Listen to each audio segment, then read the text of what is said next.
If you need some like time to go get a drink or get some water or whatever, take your time. You can do that. I'm prepped. I've been prepping since 9, putting sticky notes in, Yeah, I'm refreshing the good. memory. I am Gucci gang. I'm just gonna put up my starting soon and go get some more tea because I know my voice is gonna be uh bad by the end of it because I have a cold. So I'll BRB. I'll mute the desktop so nobody can hear you guys if you talk or whatever. Or I guess I could just deafen myself. That works too. Whatever works best for you. All right, BRB. Okay.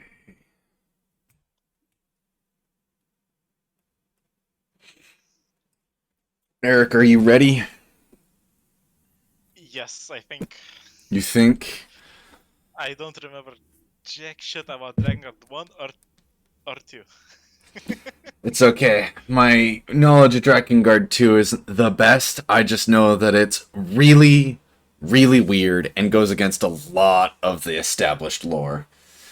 So I don't think we're going to go too far in. I didn't plan to go too far in depth on Drakengard 2 because it's also not a Yoko Taro game, so Yeah. I figured our focuses could be on other things and talking about where the hell NieR Reincarnation is in the timeline. Because if I am, It's not. I, It's I, not. I have an idea, but like that's all anyone has.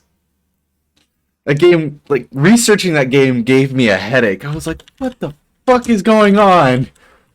Because when I played through it, I switched my phone, so I lost my progress. So I have to restart, and I just haven't convinced myself to restart playing through NieR Reincarnation yet. But I oh, think there's a chance that NieR Reincarnation takes place in the memory server. that was what I was gonna talk about. That was kind of my idea. Because you go through certain memories, and that's like. It would make It's sense. in theme with the tree. Yeah, The NieR replicant with the tree stories and all. but yeah. Ugh. Because I don't see how it works with any of the titles at all besides that. Yeah, I mean, I've got one other idea that I kind of thought about. Because, like, the ending of NieR Automata has, like, 2 major events. I don't know if we want to go super in depth on this now, or if we want to wait for whimsy, but there are 2 major events because there's like kind of like 2 separate things that happen. That could, one of them I don't see leading into reincarnation, but the other one I do, and I kind of wanted to talk about that as well. I also have theories about the what is his name? Oh no! I yoinked on my headphones. The Red Eye leader, the guy who what did it have? Did they give him a specific name? I don't remember. Where is it?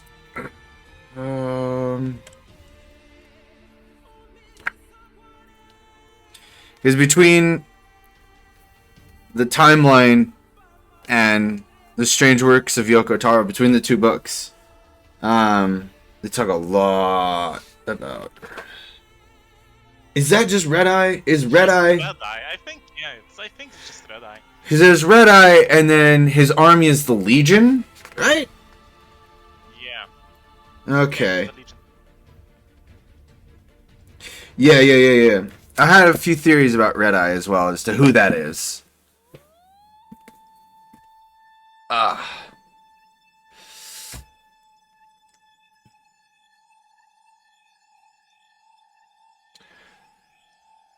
But yeah, no. I did like a bunch of work today. I have reorganized my entire stream setup. I added a bunch of stuff and I went back through all my books that I've been reading to make sure I got all my information and knowledge on the dot. Yeah, legions are led by a monster called Red Eye. Yeah, I thought so.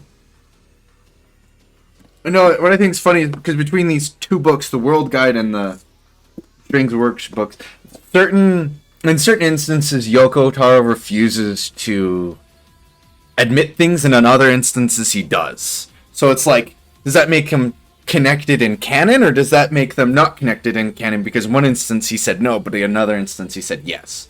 It was more like no comment versus yes, they're connected. Or he just comes up with it on the spot. Yeah. Well, I mean, like, the true ending of NieR Automata is not even in the game. That's like a running thing with this stuff, and it's like, why? Okay, we are live. We're live. We are live and looking absolutely degenerate. Cool. The 3 Yoko Taro fans in the club. Yo! Alright. They don't know we know the NieR lore. Yeah, they don't know. We study this. Okay, so I guess, do we want to just like, maybe, oh fuck. Do we want to like maybe say how we got introduced to the game?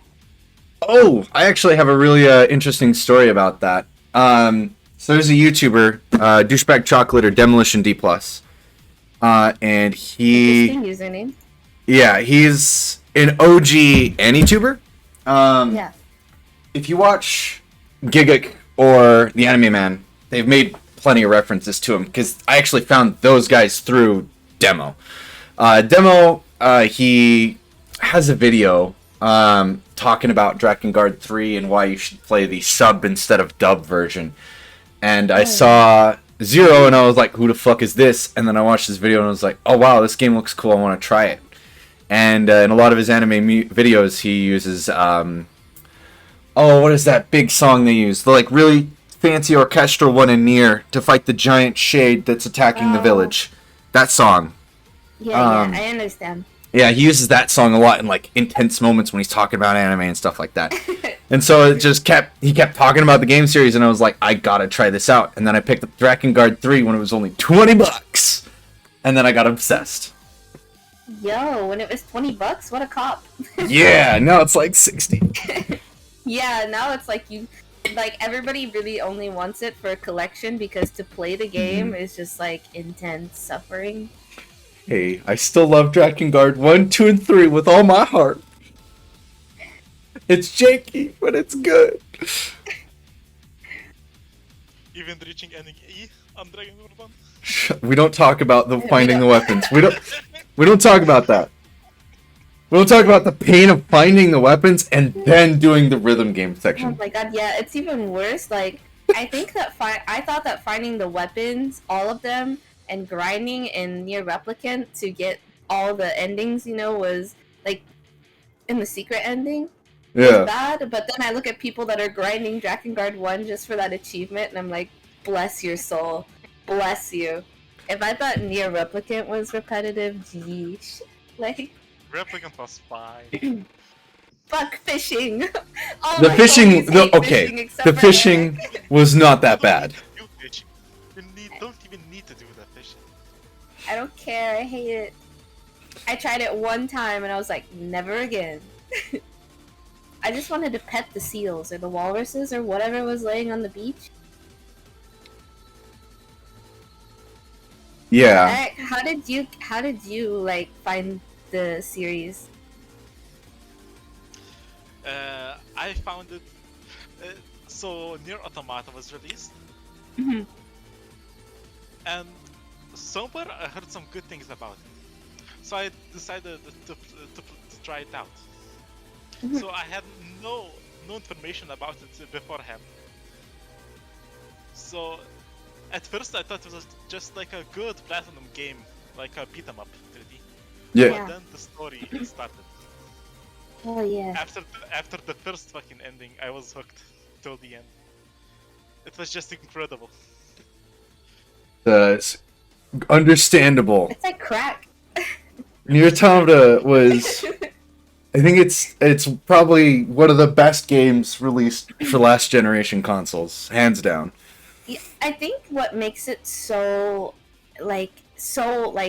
you want to grab it and hold on to it, and like you wish you could forget about it and experience it all over again, is that unlike a lot of other games, I feel like he's not shy to have like controversial characters in controversial situations or to make fun of Yeah. certain stereotypes in the media. And like I think like the darkness and creepiness of it is what keeps me like going back to it, even in a game like Automata where like it visually looks very appealing to people that are like that maybe watch anime or collect figurines or like just like JRPGs in general. And then they get into the story and they're like, what the fuck? I just came here for 2B's ass. Like Exactly. and now there's like robots and shit killing each other and feelings. What the fuck? Yes. Why am I the best suddenly? Yeah. So I actually read an interview with Yoko Taro in preparation for this, where he's talking about each of the games and kind of their primary message. So like, because each game is kind of based off of something that's going on in the real world. Like, Drakengard was just a commentary on the otaku in video game culture of like, oh, you get all these games where you just kill people, and everyone's fine and dandy. When in reality, killing hundreds of thousands of people could not leave someone sane. So that's why the first Drakengard is all about Kaim and his descent into madness and just being a murder-hungry person. Obviously, he didn't do 2, so there's not much that he didn't say anything on 2. But like, NieR was more based on terrorism. So like, the view of like what, like, because the shades are human, but so are the replicants. There's not really a good answer as to why you should kill the other person. But in NieR Automata is more of a delve into that of like, what makes a person human and is it worth killing them for? That sounds so screwed up. Yeah, it's such a like philosophical question, like, and questioning your own morality in the game. Like a lot of the time I was like, when I first played Automata, I was like, fuck the robots, I don't give a shit. And then like later on, when you get to some of like, especially in like I think 9S's story, when you start questioning like the motives of the machines and like the human life forms and like what Yorha really stands for, and like it starts like unraveling and you're like, oh my god, I've been a shit person in this game. Yeah. And now I'm alone. Yup. Well, like, one thing I liked about NieR Automata that I feel like they did really well is they make you feel that, like, at the end of the game, the world is over.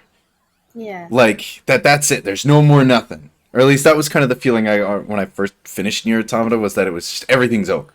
But in reality, no. There's still, like, 12 other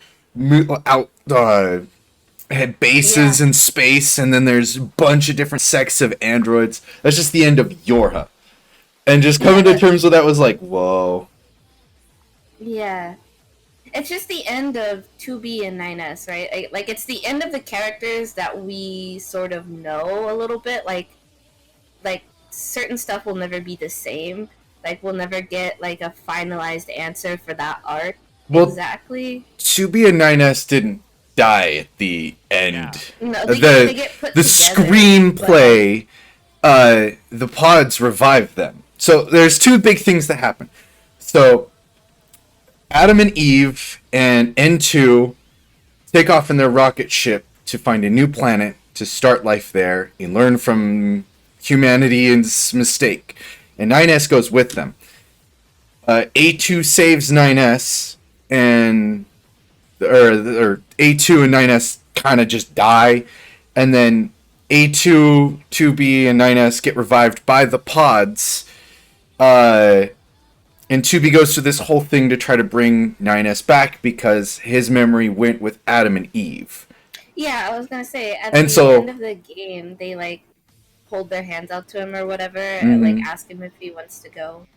Yeah, and then because the stage play had like 2 endings where like his cousin 9S left with them. 2B, he was like, his body was rebuilt, but his memories weren't brought back. But 2B was, and then 2B went to try to bring it back and couldn't, and eventually died. But the actual ending, because they handed out like a script that was like, oh, here's what's gonna happen, and then on the stage something entirely different happened.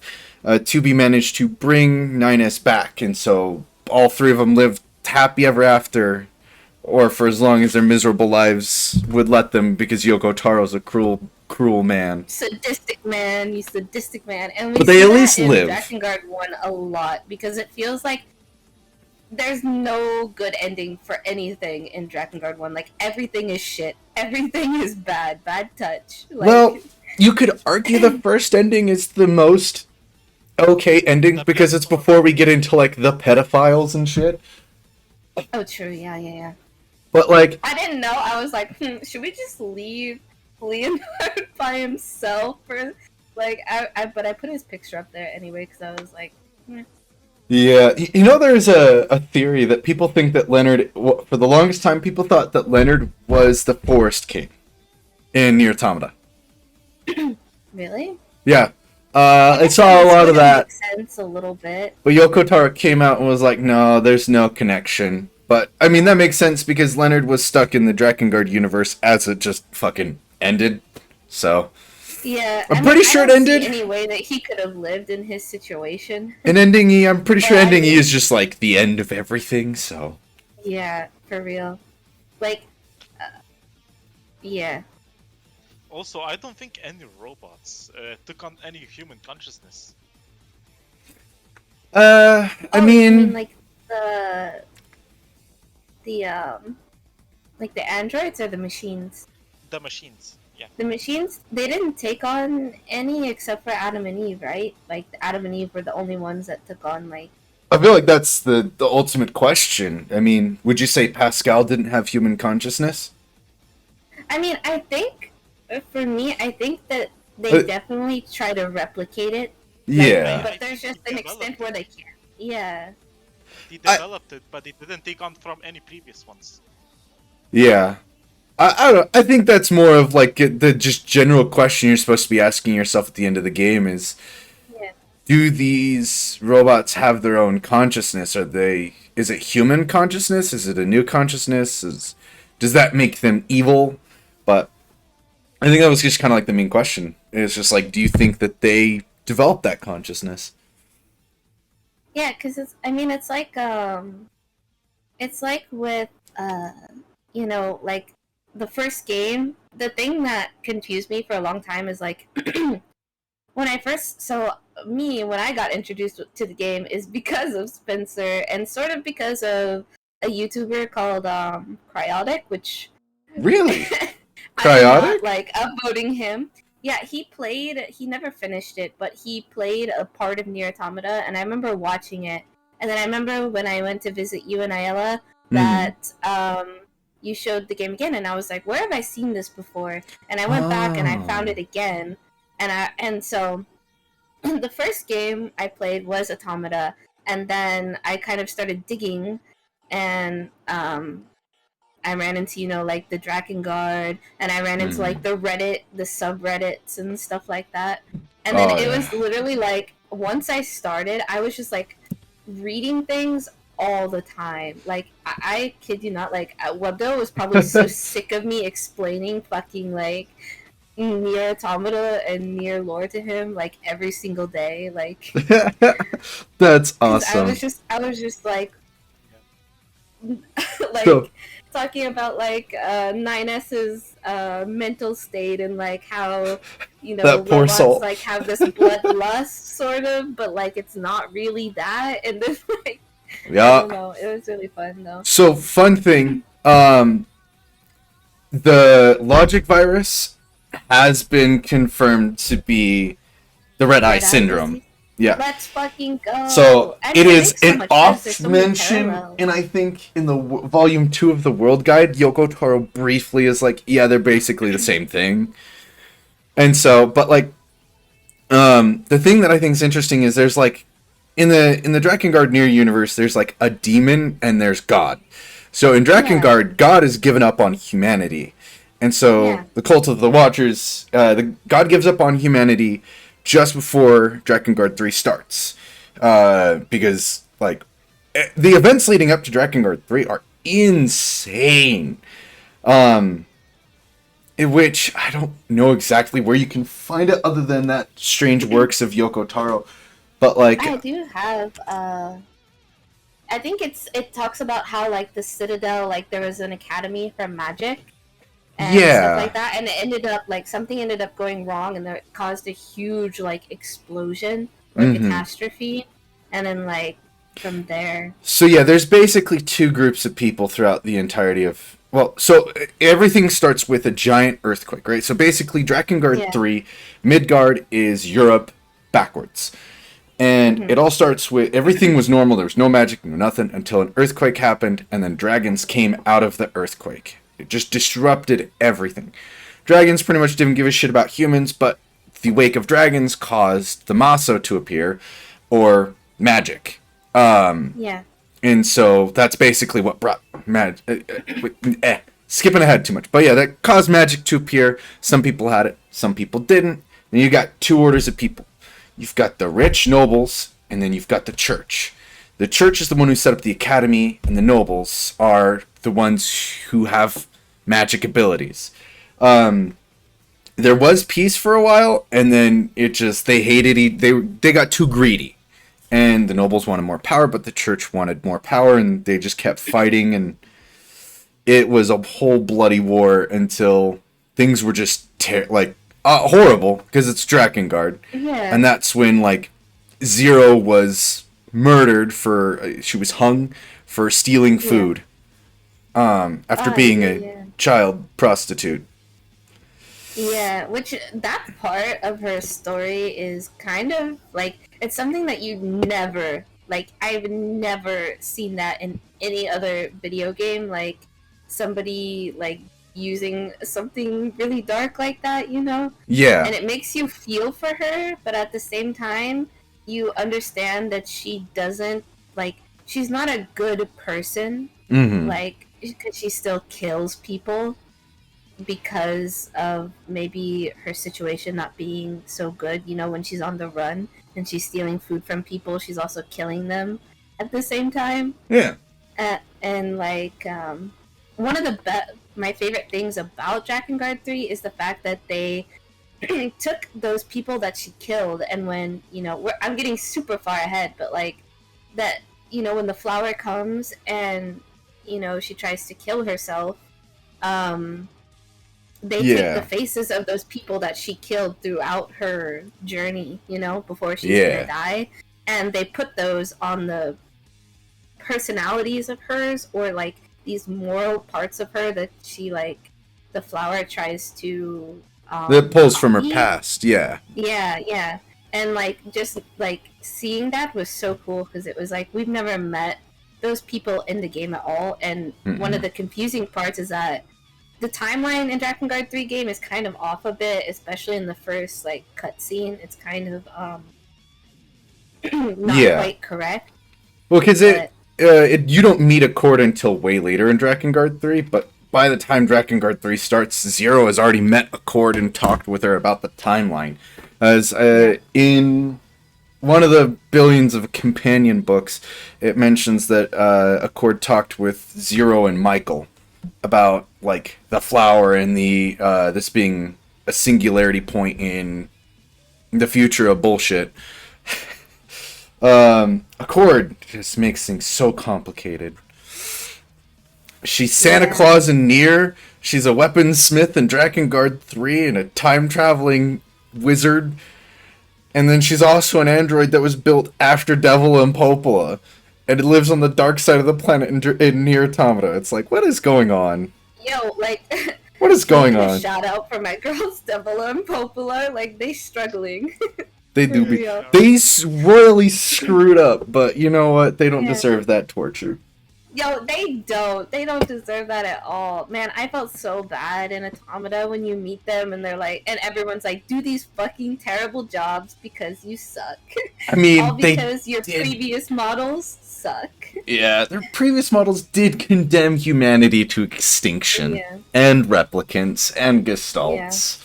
Imagine how much simpler it would have been to just explain it to NieR first time around.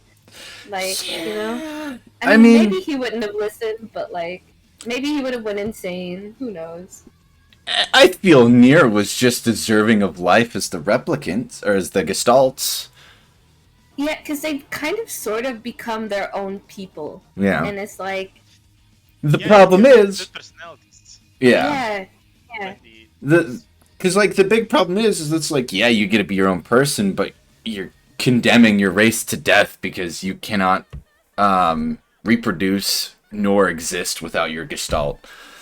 yeah, because the Gestalt is the body, right? Like that's The gestalt's the soul, the replicant's the body. The replicant's the body, yes. Mm-hmm.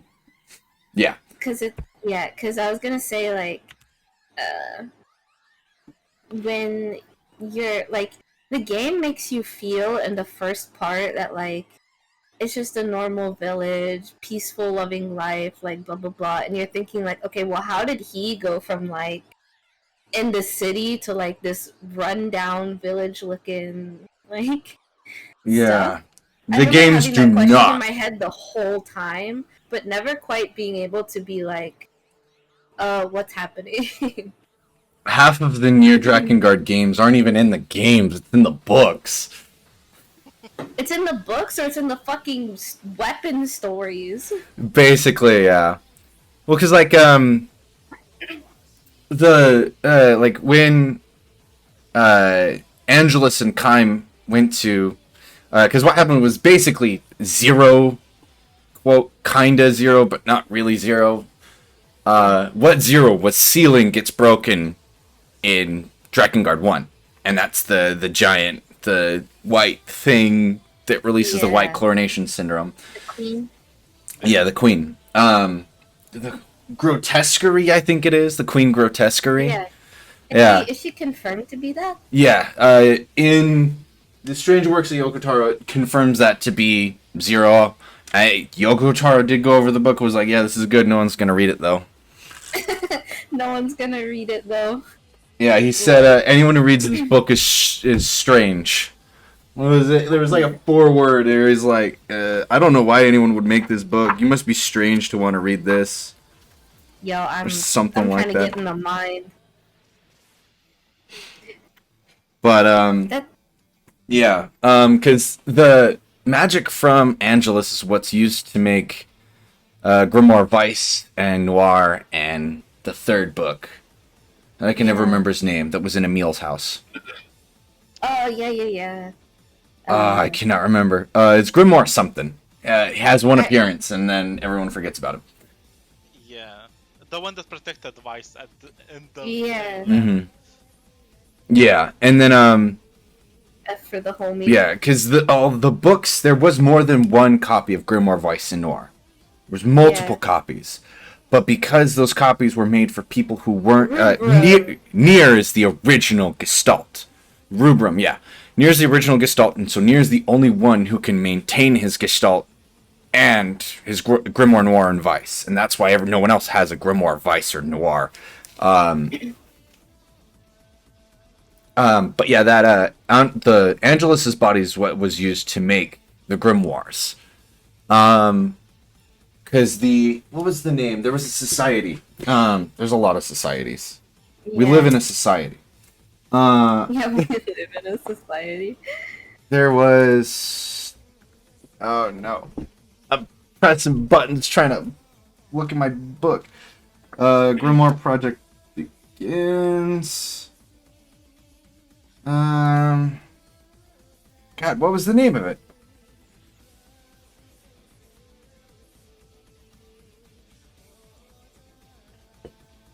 There's like three groups. There's the government, there's like a secret society, and then there's a third unknown group. The government's the one that started the work on the Gestalts, and the secret society is the one that made the grimoires. And then the third group of people are the people that ended up with Angelus's body at the end. Because everyone lost Angelus's body. We don't know exactly. There's no confirmed like, oh, this is what happened to Angelus's body. It was passed around from a bunch of scientists and tested on until everyone died. I think they don't name who it was. They just say that like some Secret society. Yeah, they took it somewhere in Japan, like a government research facility. Yeah. But yeah, and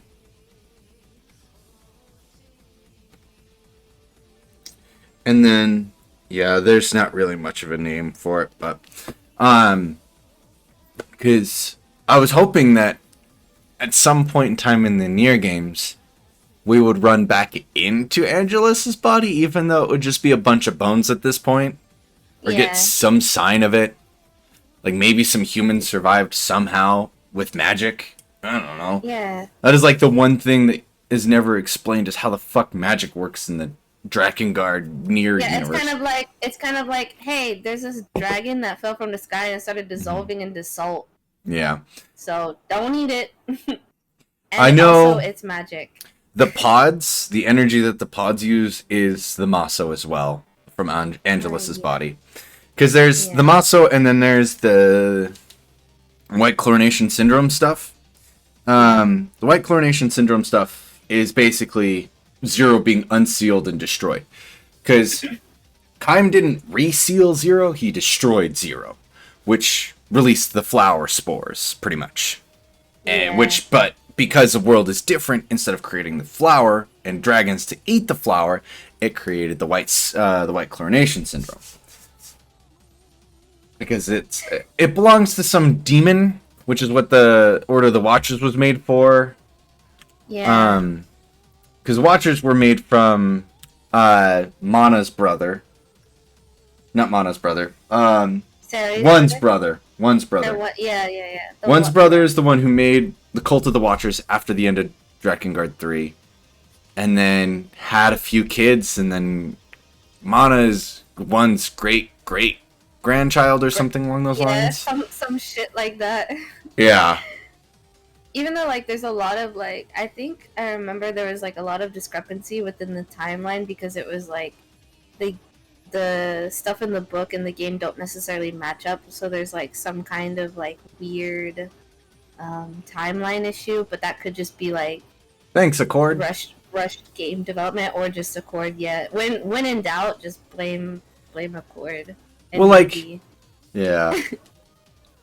NieR Automata should not have happened by all accounts.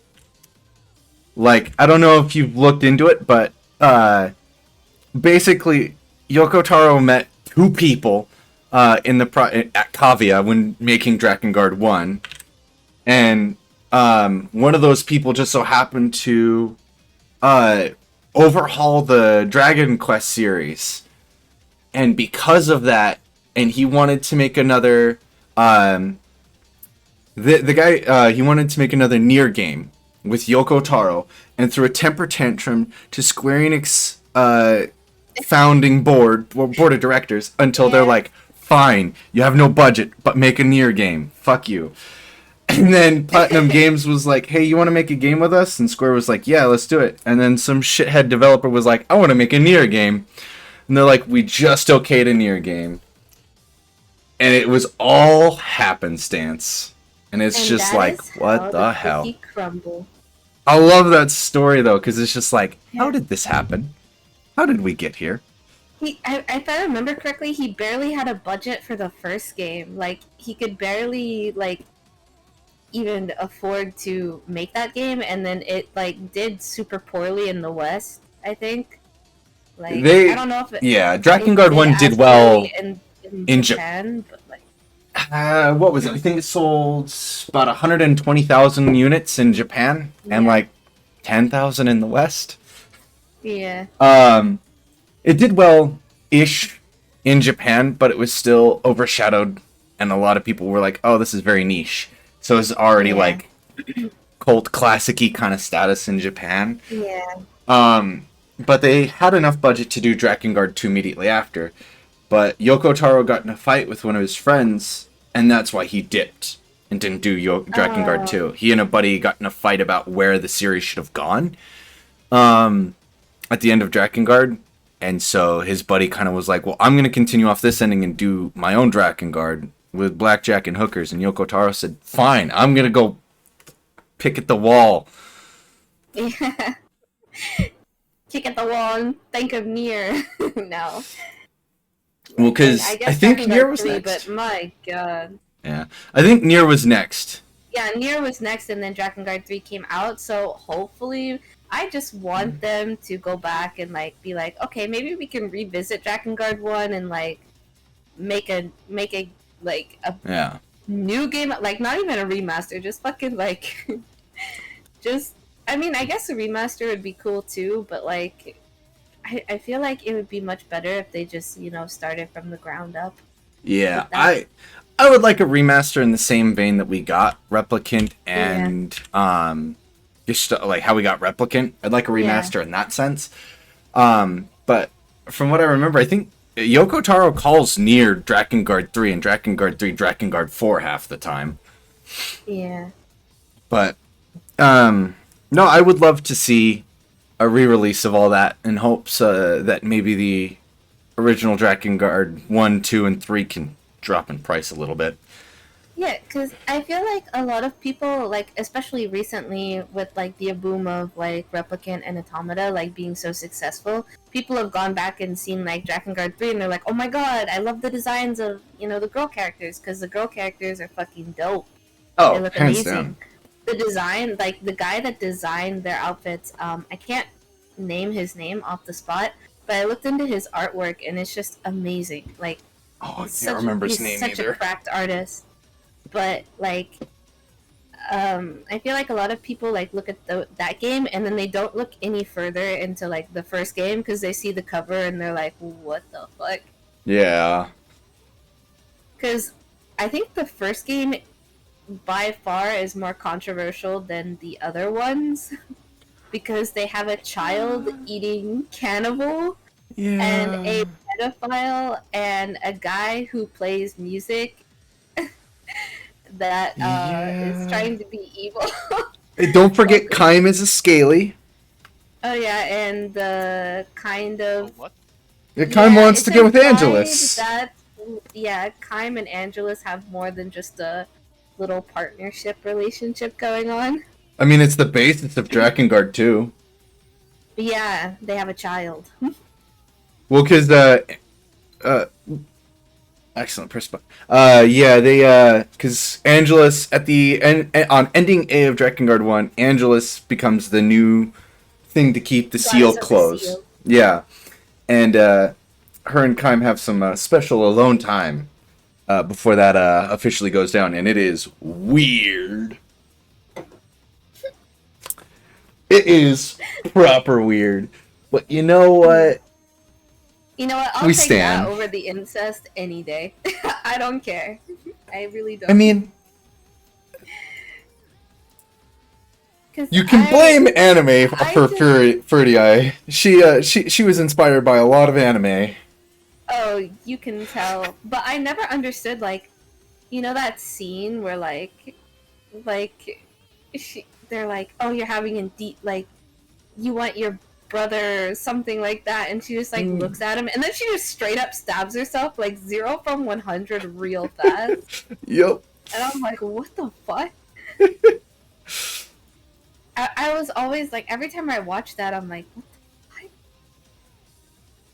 Like, you couldn't have waited for, like, hey, like, we can talk about this and we can get you the help you need.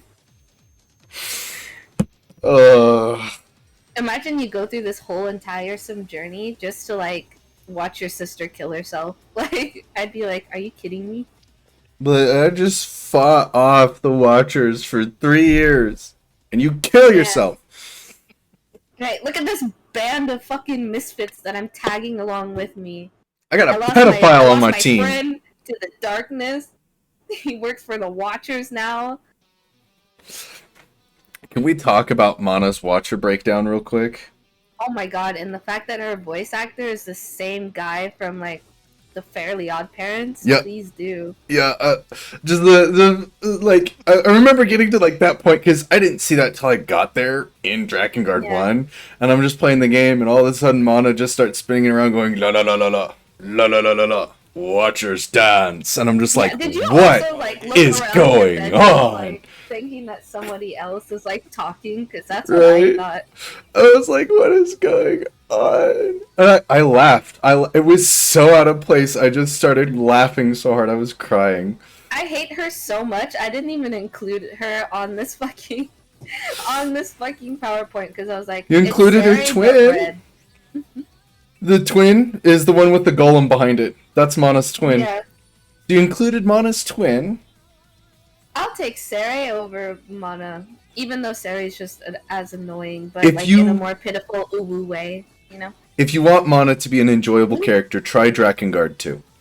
Mana has a huge role in Drakengard 2 of repenting what happened in Drakengard 1. That is basically the whole gist of Drakengard 2 is Mana and Noe undoing what she did in Drakengard 1 and protecting the seal from the Cult of Watchers. I was gonna say, Eric, did you ever read that theory about how there's Sarai and the golem, and then there's the boy from NieR Replicant and the big machine. Yes. And then there's the clip in NieR Automata about the machine and another machine like busting out of the volcano or something like a volcano or whatever, or they interpret it as a volcano. Yeah.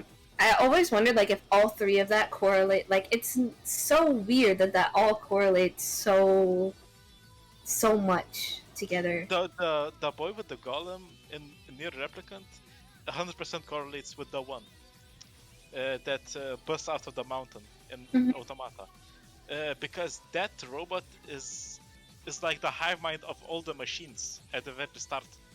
He is the beginning of all the machine life forms self-consciousness. Yeah, he's the one that gets them to break or leave the system, sort of, or at least the majority.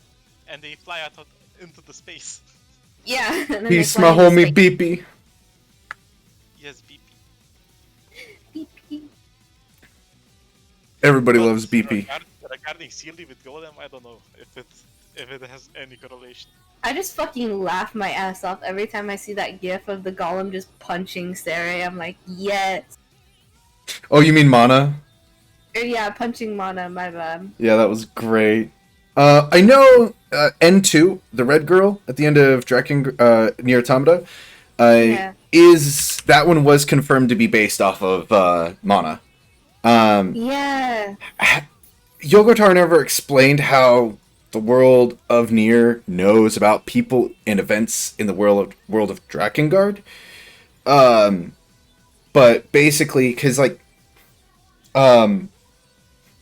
if you know, did you look into Yorha Boys?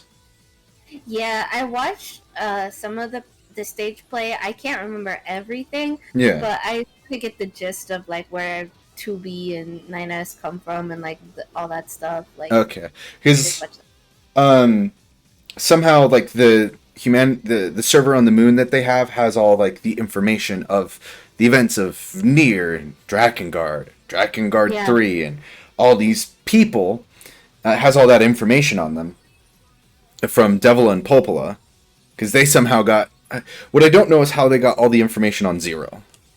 Because the Cord uses that information on Zero to go back in time and help try to fix the singularity point. That somehow the time, why Accord had to go back to fix the timeline in the first place is another question I've got that I don't think anyone can answer.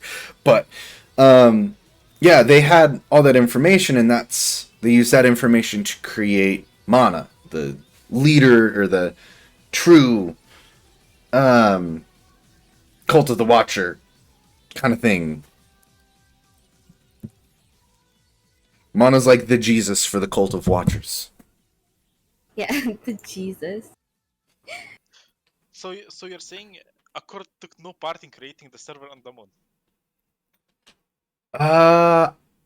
From what I know, hang on. Oh, who was it? There's an actual person that did it. It's what the was guy their name? Who created the beginnings of what would be 2B and 9S, right? It's the guy who created Yorha. There was a specific android that created Yorha to try to bring everyone together. What the hell was his name? Too far. Wait, nope. Am I too far back? Zinnia? Was it? Yeah, he He was working in like space, like Yep, Zinnia. Yep, you're right. He was part of the Army of Humanity. he was making like he was working on like new technology, like with the machine cores and stuff. I think. 9S killed Zinnia, technically. Yeah, he did. Yes. Because he was. He always finds out the truth. 9S and 2B were his original 2 prototypes. Yeah. Yeah.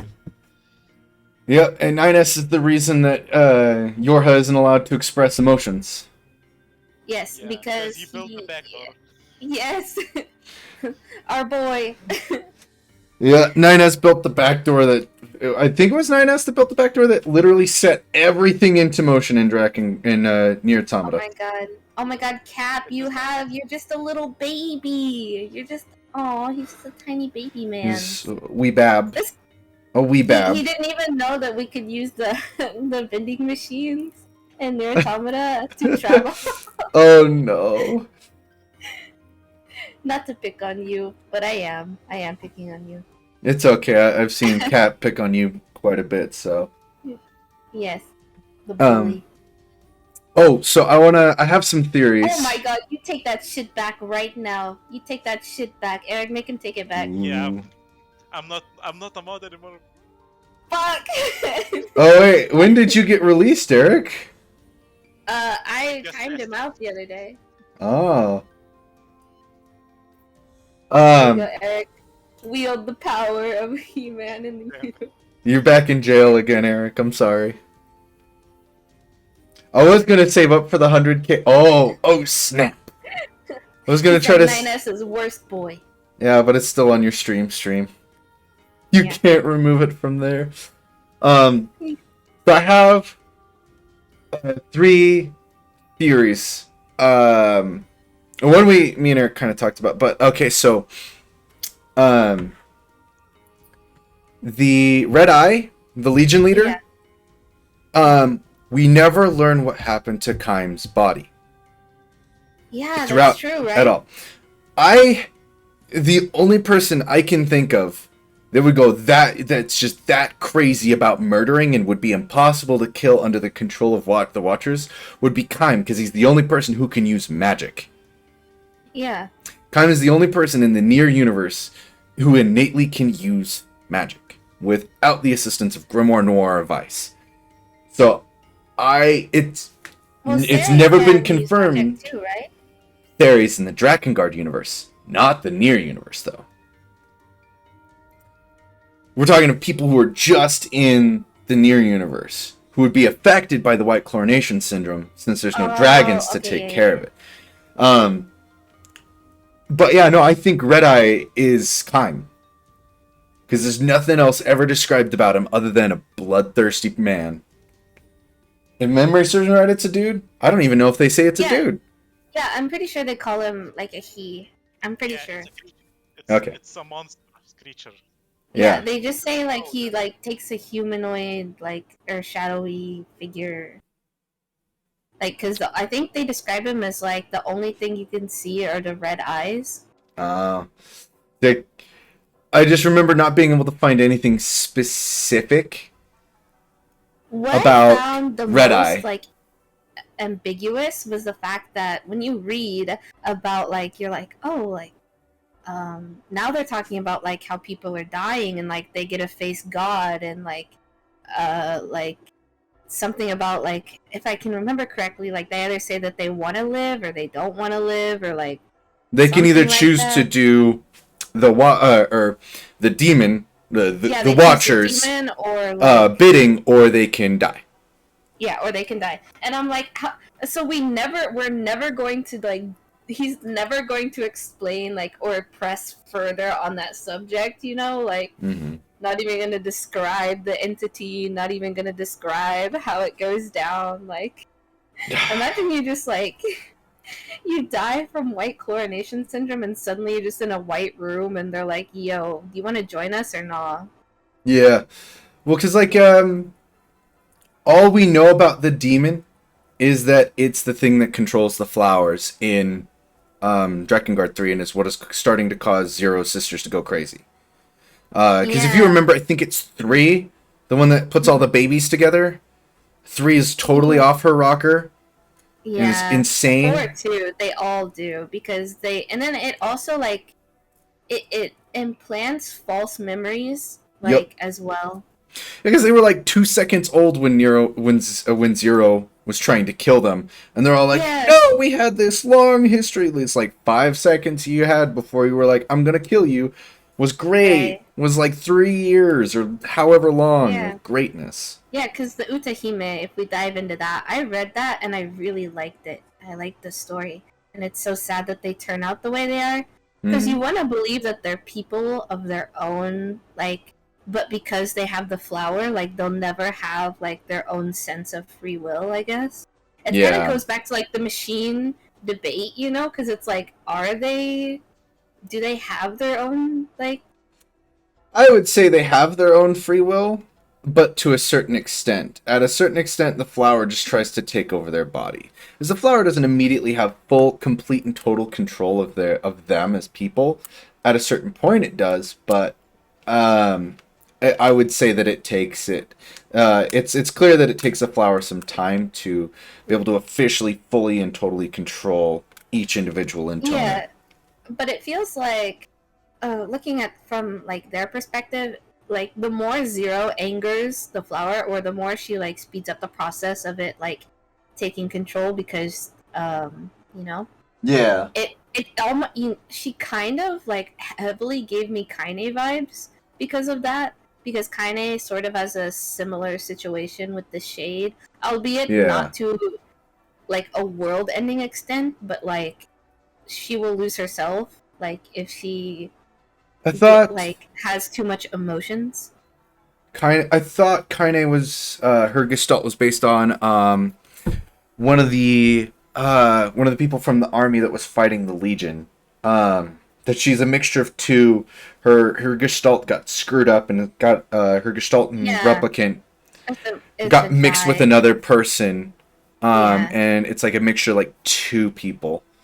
yeah. It's like someone who's like really violent and has a criminal background or something, if I remember correctly. Like a very very violent, bloodthirsty person, Hmm. from what I Yeah, and can then remember. in NieR Reincarnation, one of the stories is about, I swear it's about Kaine and um, her army counterpart. 'Cause there was this one story in NieR Reincarnation that's talking about um, this this lady in a war where people are turning to salt and dying. Um, and it's talking about this like very crude commander in an army.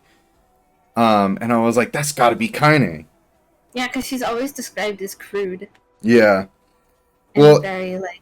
if memory serves Uh, me right, NieR blames it. The first NieR game blames it on her grandma Callie. oh yeah, yeah. But no, Yeah, because her grandma is the one that like is the lady that took her in, right? yeah, yeah, And then yeah. like yeah, and she had like a way of speaking that made Kaine like grow more confident in herself a little bit. Well, from what I understand, they just basically speak the same way. Yeah, like she kind of like had that stereotypical like very like tough exterior kind of thing, and it Yep. sort of rubbed off on her the the longer they lived together. Which fair. But Yeah. speaking of the stories in reincarnation, me and Eric talked a little bit about this at the beginning. That the stories in near reincarnation is just the stories behind the weapons fleshed out. Oh yeah, is it? I haven't looked much into reincarnation because I'm not really a big fan of mobile games. Like, Don't blame you. I wanted to try Alice, like, and I got like a meal on there when they did their whole near automata or near replicant crossover. Yeah. But other than that, I didn't look into reincarnation. So Reincarnation's not too much different than Sinnoh Alice. It's basically just move from point A to point B. you've got some skills you can choose when to use, and you don't really need to use them strategically because it's a breeze until you hit like the 3/4 mark in the game, because there's only 2 big chunks of the story that have been released. There's part 1 and part 2.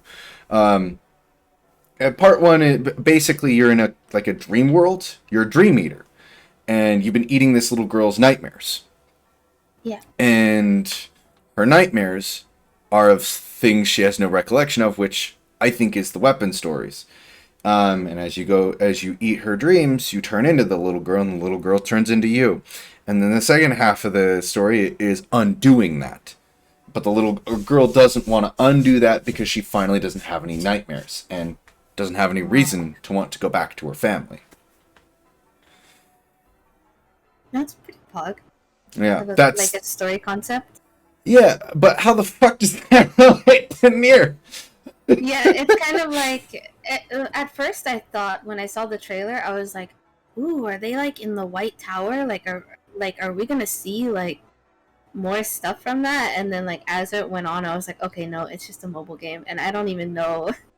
I don't even know if it's like something that Yoko Taro works on like with these people like heavily, or if it's just like a. He is confirmed so you're gonna to be the it. creative director. He set the story for it.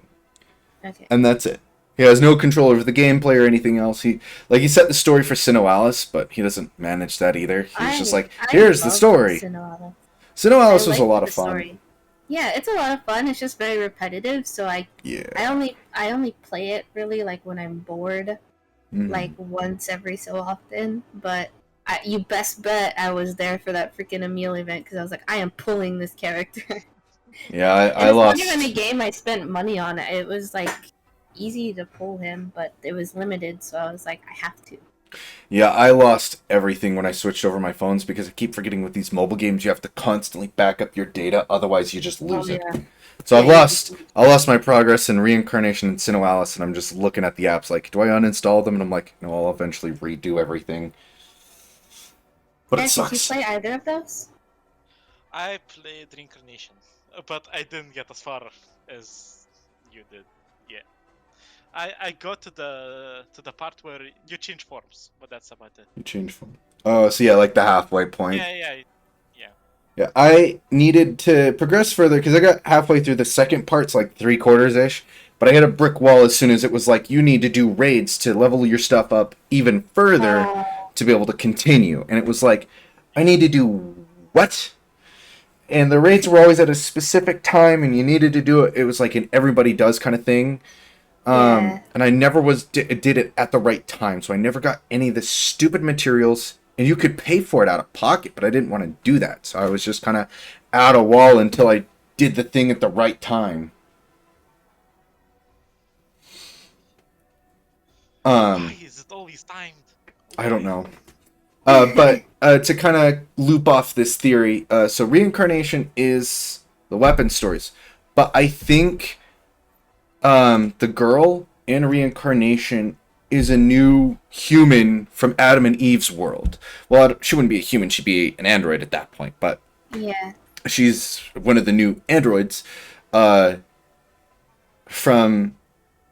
Adam and Eve's world, because to be in 9S's world, that's still set to die off, and it's just got androids on it. This is a girl who seems to have no knowledge of prior events, including 9S and 2B's story. So my guess is that it is the new area that Adam and Eve went to with all the information from the server on the moon, as well as all of Yorha's information.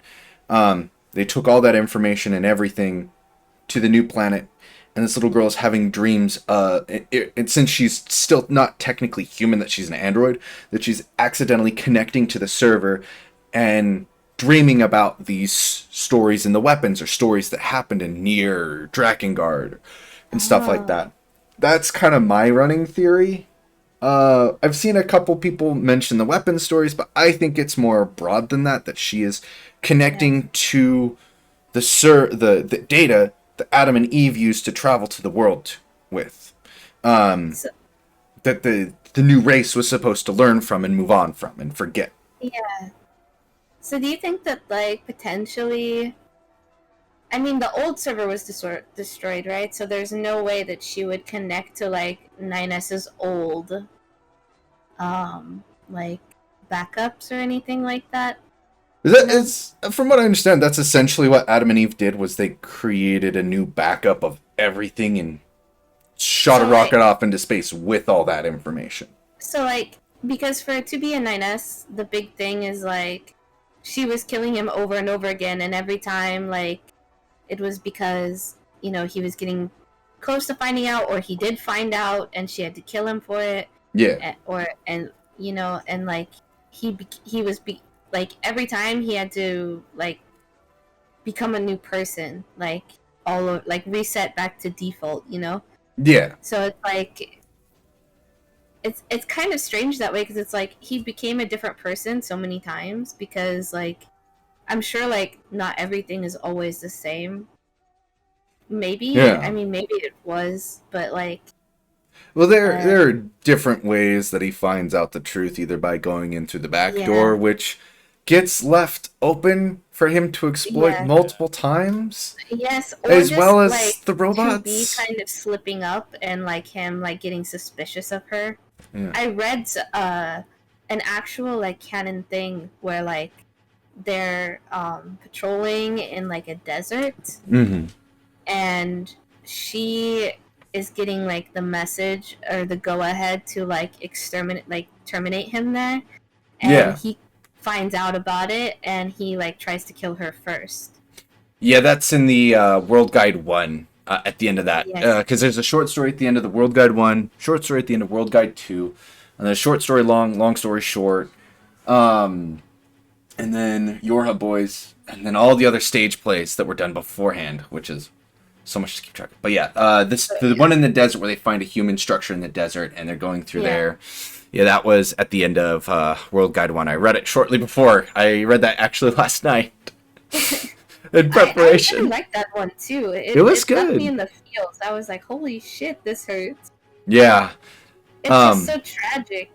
I will be right back. I have to run to the bathroom so bad. No problem. Take your time. Okay. And you as well, Eric, if you need to like go do something. Yeah. Listen, okay, Captain. I want to know, why is he worst boy to you? Just straight up, just say it, because I don't understand. He might be a little off his rocker right now, but it's warranted. But there's a reason why. Yes, there's a huge reason. It's more than just like not the humans not existing. It's like having your own consciousness and knowing that your entire existence is for nothing, and that everything you know is a lie, and that the person that you trust the most is the one that's like hiding all those secrets from you, and then later on she's gonna be the one to kill you every time you find out the truth. I'd be kind of mad too, not gonna lie. I mean, I think the main reason is to be just fucking dying in front of him, knowing that he can't refresh her consciousness because the server has exploded. Yeah, oh yes, yeah, that's good, yeah. And the fact that like A2 is the one to do it, but he doesn't know that like she consensually put her memories in the sword. I don't know if he ever finds out that her memories are in that sword or not. I am back. She has time. I never wondered. I always wanted A2 to tell him, because like she knows. She knows the memories are in there. She could just be like, here, like her memories are in here, like have the sword. Funny you mentioned that. That is something I bookmarked.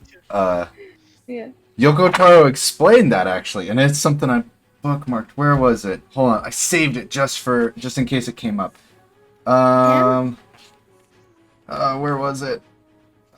He says, because Yoko Taro does talk about the sword. 9S is okay, kind of weird, though. He's the one that he basically started like a small rebellion, didn't he? Like with Zinnia, that's why he killed Zinnia, and like he started a rebellion. Yeah, the whole Yorha Boys is. That's why they had to shut him down, because they're like, nope. Yeah. So, question is, what are the memories to be left in her sword before A2 killed her? Is her weapons equipped with that sort of system? And Yoko Taro said, All that remained in the sword was 2B's request for the actions she'd like A2 to take going forward. That included protecting 9S. The weapon's memory enclosure has a small capacity, but this is possible. So, from the way I understood it, it was that there wasn't much memories in there other than like, hey, please take care of 9S.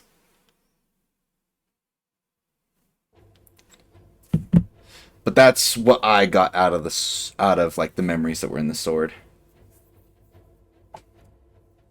But it just seems like A2 has so much more information than Oh, yeah. just that. Oh, yeah. I think part of the problem is that 9S just doesn't care to listen. Yeah. I mean, Because... at that point, He even kills copies of 2B. Yes. He's unfixable at that point. I mean, I think the thing is like I think my interpretation of that was like he saw those copies of 2Bs as mockery of 2B. I think, like, to me, that's what it seemed like. Like, he was in his head maybe like, how dare they make copies of this person that means so much to me, like, and, with the whole, like, Adam being like, you really wanna fuck or kill 2B, yeah. Yeah. I think it's open that it's kind of both. Yeah, I feel like it's open to interpretation of, do you think 9S wants to kill or make love to 2B? Yeah. And it's like, it's kind of both, because they explain that, like, when they're fighting, it's sort of the same sensation for them. Well, they don't, because they're androids and not humans, they don't know the difference between love and kill, judging off of the information they have from humans. Because a lot of the information they have of humans comes from the Drakengard universe, of just this constant cycle of greed and murder. They have, like, if I remember correctly, they do have, like, false memories, or, like, human memories in their, like, programming, because A2 is mentioned of having something about a past living with her grandmother, even though she knows that's not true.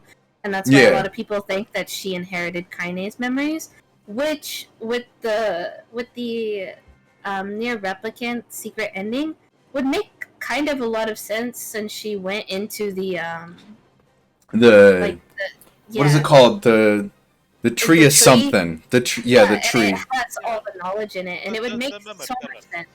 Yeah. I know I don't remember if ending E explicitly stated it, but that tree is what makes the replicants. Yes. Which I think is, like, disturbing. You're just watching some tree make copies of yourself as it's coming to fight you, and it's just like, what the fuck? Yeah, what the fuck? Because that's ultimately what killed the replicants, is the tree no longer makes them, because all the gestalts eventually died off, and then all the replicants can't live they just can't live forever. Yeah. And, like, I remember that because instead of the two girls, it's like it's a girl and a boy in the tree, right? It's A2 or 2B and 9S.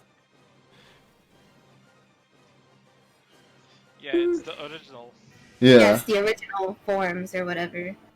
And I found that so cool. I was like, oh my god, there's so much to update now. So I wonder if that technically confirms A2 has kinase memories. Not that she is kinase, but that her personality is inherited from those sort of memories a little bit. Yeah, I would say... She does act in similar ways, maybe less angry-ish. Yeah, maybe like a fixed Kaine. Kaine just by herself instead of Kaine and the other male. Yeah, without the shade, yeah. Yeah. As the ultimate fighter for androids. Yeah. But yeah, no, I mean, it's been said that just, like, androids were take the information of humans to copy them, and that's why there are assigned gender roles. Like 2B is obviously a female, and 9S is obviously a male, but they don't have like genitalia, if memory serves me right. But other than that, they just they can add it, but they don't have it by default. Yeah. Yeah, they can. I always thought too, like, we don't really see. If you were just breezing through the game, there's like quite a few side quests, which I played NieR Automata like religiously like a month ago, like when I was talking about wanting to do one of these streams, because I was like, I need to complete all the side quests, like I need all the information, like. And there's a couple of quests where you do meet other scanner type models. You even meet in the desert, in the housing complex, you'll meet an android that needs parts for building a. He wants to build an android just to have as a support, as a friend, because he's just lonely. Yeah. And so he builds one, and then there's one in the Forest Kingdom, in the castle, in the library. There's one there that he wants you to collect, like, enemy intel, so like all different sorts of enemies, and you bring it back to him, and I think he gives you something, but I can't remember. But like it's even after like all the explosion stuff. So he like just fell there, he survived, and yeah. I know you can run into some androids in the oil lake in the desert and the oasis in the desert, but I don't remember if any of them were scanners, or I don't remember what their designations were. They were just, I think they were just there for research or something, because I remember going there, because I never went to the oil part before. I never even knew that was fucking there. It's for completing that fishing log, yo. Yeah, and I went there and I was like, what the fuck? And then I saw 2 androids there, and they're just like sitting around. And I can't remember if they said that they were there. I think they were just sent out there. I can't remember. It's been too long. Yeah. But I remember that one was always just like, what the hell? Yeah, it's just, I was like, is this water or not? You right? Did you ever go to the Oasis section? I want to say there was a side quest out there. With like actual like water, and like it's like a little lake and stuff. Yeah, you have to brave through the fucking glitchy ass sandstorm or whatever. Oh. And like she's just sitting out there, and I'm like, bruh, you sitting out here by yourself? Damn. But she seems like she's enjoying life, so.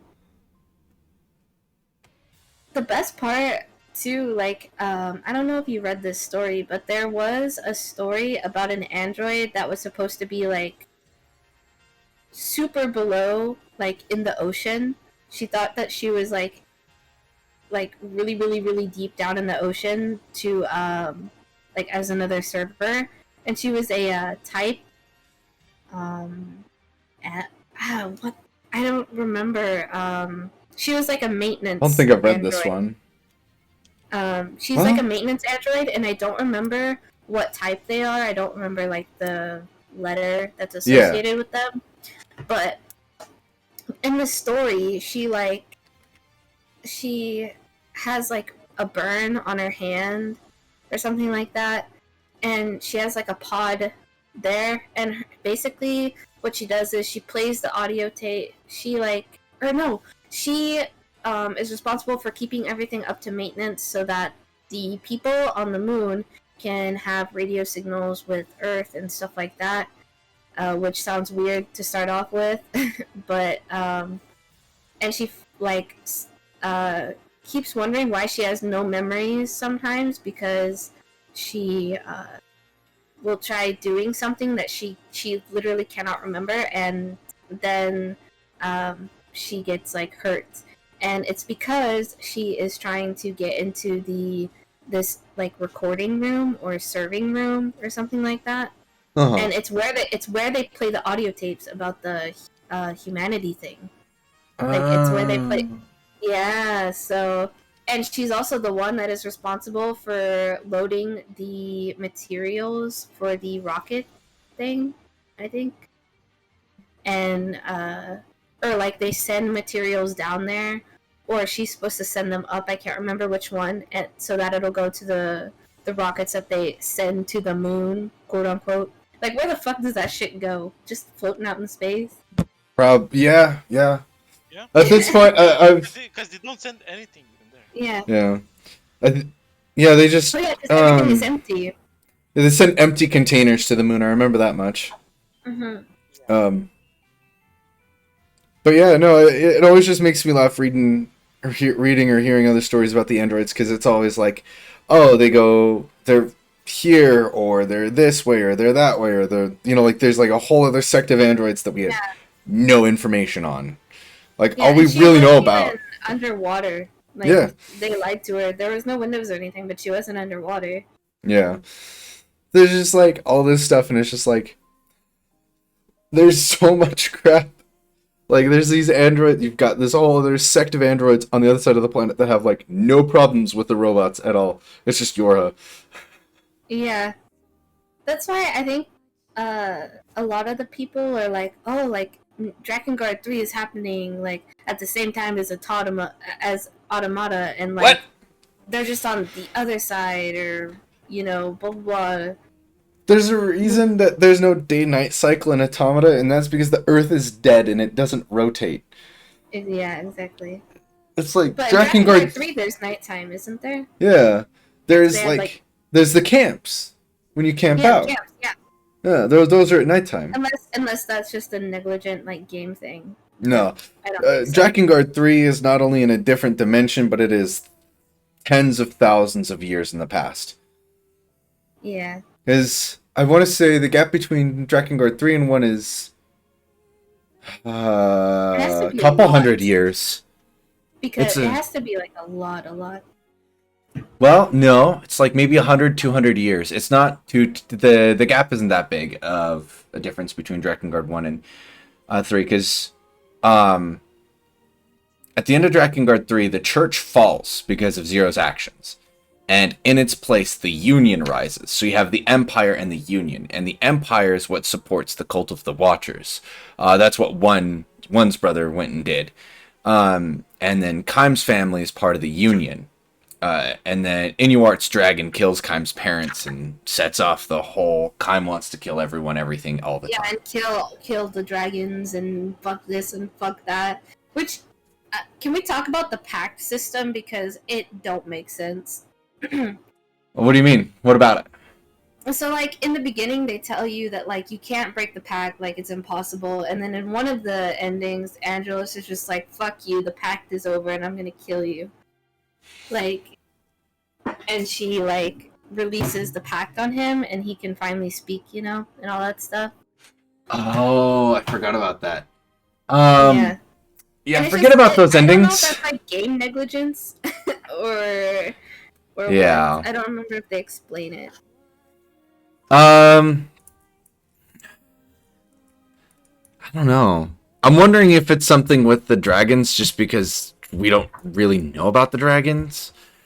Because what I don't get is, Angela's still technically, if we take the logic from Mikhail, or Michael, when dragons die, they have one wish. And that's how Michael got reincarnated as Mikhail. Because Michael died and then used his wish to come back as Mikhail. What I don't get is why Angelus didn't just use her wish to come back at the beginning of Drakengard, instead of making a pact with Kaim. Maybe it's because she would have lost who she was as a person. Yeah. I mean, sometimes I wonder if maybe the subbed and dubbed got switched up, because, like, how we've been talking about, like, the Watchers are technically the demons or the daemons, however you want to call them. Yeah. And in Japanese, they also translate directly into, like, angels. Too. Yeah. And so, like, it's not very clear. Yeah, I know. Zero's speech in the dub and the sub and personality is day and night. different. Day and night, yeah.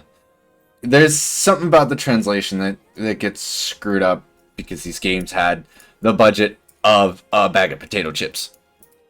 Not only that, but I wonder if it's influenced by just, like, how popular media is back then. So, like, if they wanted a character interpreted this way or that way. Yeah. Maybe in the West, people would have maybe disliked her or something. But I feel mean, like we got Gestalt for a reason. I liked both. But Yeah. I understand. I think lore-wise, the subbed Zero fits better, just for lore's sake. Oh yeah. Well, I mean, it's basically the same thing of, like, is NieR the father of Yona or the brother of Yona? Yeah. Like, personally, I like both. It's just, like, with the other one, I'd rather Emil not feel a certain way for a grown old man. yeah. Well, okay. So, have you played Gestalt technically? but that's technically just like because the West, like the translation over into the West and all that, right? Like, Yes and no. They didn't have the budget to do anything different, so technically Emil is still gay for Daddy NieR. yeah, Emil gay for Daddy NieR and Norm, the teenage boy NieR. yeah, Which, like, if you take it at the sense of the fact that Emil is a couple thousand years old at that point, it's kind of weird either way because Emil is yeah. leagues older than both. Because those Yeah. replicants are only like 20, 30 But years tops. it comes to that question where it's like, is it still okay even if they're 1,000 years old? And a lot of people, including myself, are like, no. I think at a certain point, you know, as long as a person is a full-grown adult and is able to make their own decisions, Yeah, we need to just let full-grown. bygones be bygones. But like, I think for me, I felt like the whole like I'm gonna save my sister thing. I feel like the person, if when NieR is a dad and Yona is the daughter, I Mhm. think it's more like, to me it clicks better than being siblings, I guess, just because of that parental instinct to like protect Yeah. someone. It might be stronger that way, but I also still like you know, brother NieR and sister Yona. I think that it Yeah. works well too. I just think that um like dad NieR was a pretty cool concept to explore. Yeah. The only thing that bugged me the most about Dad NieR, there was one moment in particular where Kaine got hurt. I think it was like the second time they went to the Aerie. Oh yeah.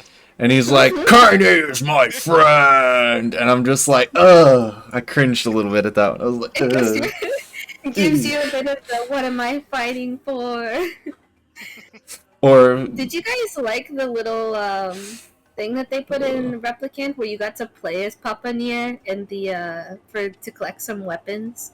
yeah, I thought that was pretty neat. I like doing Yeah, I that. was like, cool. I was like, I would never have been able to play Gestalt, so just being able to play Papa NieR and see that he's in this, and they kind of alluded to it as like him in a different like parallel universe, you know. Yeah. So I thought that was pretty neat. Well, you can thank Accord for making that a reality, because you could argue that both are technically canon because of Accord fucking with the timeline. Oh god, yeah. Just like- Accord! Okay, can I... Whimsy. Yeah. Go ahead. When you were talking about the android and in the sea that does maintenance, Yeah. was it a quest in the game or is it a side novel? It's a side novel. Like Yeah, I was gonna say, that Yeah, should yeah, be yeah. a side novel. Yeah, it's a side novel, because I went through and I read some because I was like, I've never read any of these, and I was like, are these good? Because a lot of people will be like, hey, read the League of Legends stories, they're really good, and then I read them and I'm like, meh. But like when I read these ones, I was like, these are so good. Like if NieR Automata had like a like just like a straight up like novella, like like just a novel, I would fucking read it, even if it was as big as a dictionary. I don't care. yeah. I read Game of Thrones just to suffer. Like, Jesus. Which don't mind. will never be finished. yeah, which will never be finished, so I can take all the time I want. Yeah. Oh, I did have one thing I love about NieR Replicant. Accord is Santa Claus, and I absolutely adore that Accord is Santa Claus. Explain. It was in one of the loading I screens in remember NieR hearing Replicant. about this, but I don't remember it. There's a loading screen that talks about how Accord is basically Santa Claus. Let me see if I can find the loading screen real quick. That is so cute. What the fuck? NieR Replicant. A cord just dropping presents off at people's houses. I can just see her let's wearing a here. Santa costume. You know how she like runs in every Uh. cutscene, but like that with a bag over her shoulder. Where was it? Where was it? Oh, here we go. I was looking at all original NieR Replicant ones. Ah, December 22nd, a merchant passed through the village today, and she kept pulling the crazy stuff out of her big bag. She said her name was Accord. That is in NieR Replicant. And I absolutely love that it is confirmed that in NieR Replicant, Accord is Santa Claus. Let's fucking go. And it's You on better be December showing up to my 24th, fucking right? house. I didn't get any presents this The year. entry. Yeah, you better be good, otherwise Accord won't give you presents for Christmas. Yeah, Eric. Better follow your timeline rules, Eric. Cap already isn't getting any because I'm pretty sure Cord likes 9S, just saying. That's Yeah. not biased at all. No, this is very important to the timeline, so if you don't like timeline importance, you're not getting any presents. Yeah, you're getting nothing, not even coal. I'd had one other theory though. It's kind of, it's not really confirmed, but it was loosely talked about, neither confirmed either way. But in I can't remember, it's either World Guide 1 or 2. It shows the inside of the alien machines, and they look underneath the like dome. They look exactly like a meal. They have the teeth, the eyes, the nostril, and it's just more a wired version of a meal. Yeah. And I had a theory that as during the war, the aliens had with Emil, that they just started to try to adopt similarities to him because of how much more powerful he was than them. Emil was a homie. Yeah. Single-handedly holding back the aliens for the whole against. Yep. For real? That shit must have hurt. Dude, when Emil got his memories back, I cried. I straight up cried. Controller in hands and all, I cried. Yeah, like when I you was do like, his side no. quest. No. When Yeah. you do his little side quest and you find Kaine's, he recreated Kaine's little bunker down there. One of himself did. Yeah. With all the And lunar then you tears. finally managed to kill him. Yeah. Oh fuck, that hurts. I think it hurts more because I felt so bad when you go to the Kaine's village and like shit goes down and Emil ends up turning into I mean, he doesn't turn into, he was already like this, but like he like destroys everything. Yeah. Cries, and I was like, no, you poor baby. He's like the only good character out of this entire game series. Yeah, he's like the only wholesome character with true innocence and high morality. Yeah. And it sucks that, like, I think it's really cute that him and Kaine can bond over that insecurity of, like, not looking the way they want, or, whatever. And I thought that was really cute that they, like, bonded over that, and she, like, kind of took, like, a sisterly role with him. Especially before she got frozen into a statue. Yeah. Emil has it tough, but you know what? Yeah. So does this butler, man. Yeah. Imagine you send a letter. He sends a letter, and then, like, NieR shows up and he's like, that's a fucking old man. I'm gonna beat the shit out of this guy. Right? So I think I remember he, like, mistook it as, like, the butler, Sebastian, I think that's his name, being the one that sent it. And I'm not gonna lie, when I first saw Emil's mansion, it gave me, like, Lara Croft Tomb Raider vibes. Yes, I know. Because I remember playing it on the PS1, PS2, and you go in the manor, and there's this fucking annoying butler that follows you around, and I'm pretty sure his name is Sebastian, too. It's like the default for butlers. Mm-hmm. I remember because there's a special thing that you have to, like, lock him in the icebox or something. Don't quote me on that, or if I was be a child. It's the only way to stop him following you. Yeah, it's the only way to keep him from following you, because he's fucking annoying, and he groans and moans and stuff while he's walking around. So, guys, can we talk about how Square Enix and Platinum Games CEO fits into the NieR universe? Oh yeah. Oh, okay. how the CEOs are in NieR Automata. Yes. Yes. Explain yourself. Have you played the DLC of NieR Automata yet, Whimsy? Oh yeah. Have you Yeah, played yeah. the through the DLC? So have you I you did- you beat it all? Did you I think fight? so. Yeah. Did you fight the CEOs? Maybe not the CEOs, but I know I was getting to that point. Okay, because yeah, there's a So It's you can the- spoil anything. It doesn't matter. the to me. sunken. There's an entrance by the sunken city for the arena over there. Oh, I'm yeah. trying to remember. I think it's been a while since I've done it, but I think if you finish everything there, then you get to fight the CEOs. Either that, or you have to do Yes, everything you have in to the be DLC. max level. You have Yeah. to be Yeah, max and level. the arena gets fucking difficult. I was trying to grind that to get outfit, and also the one in the Oh. desert to get outfits.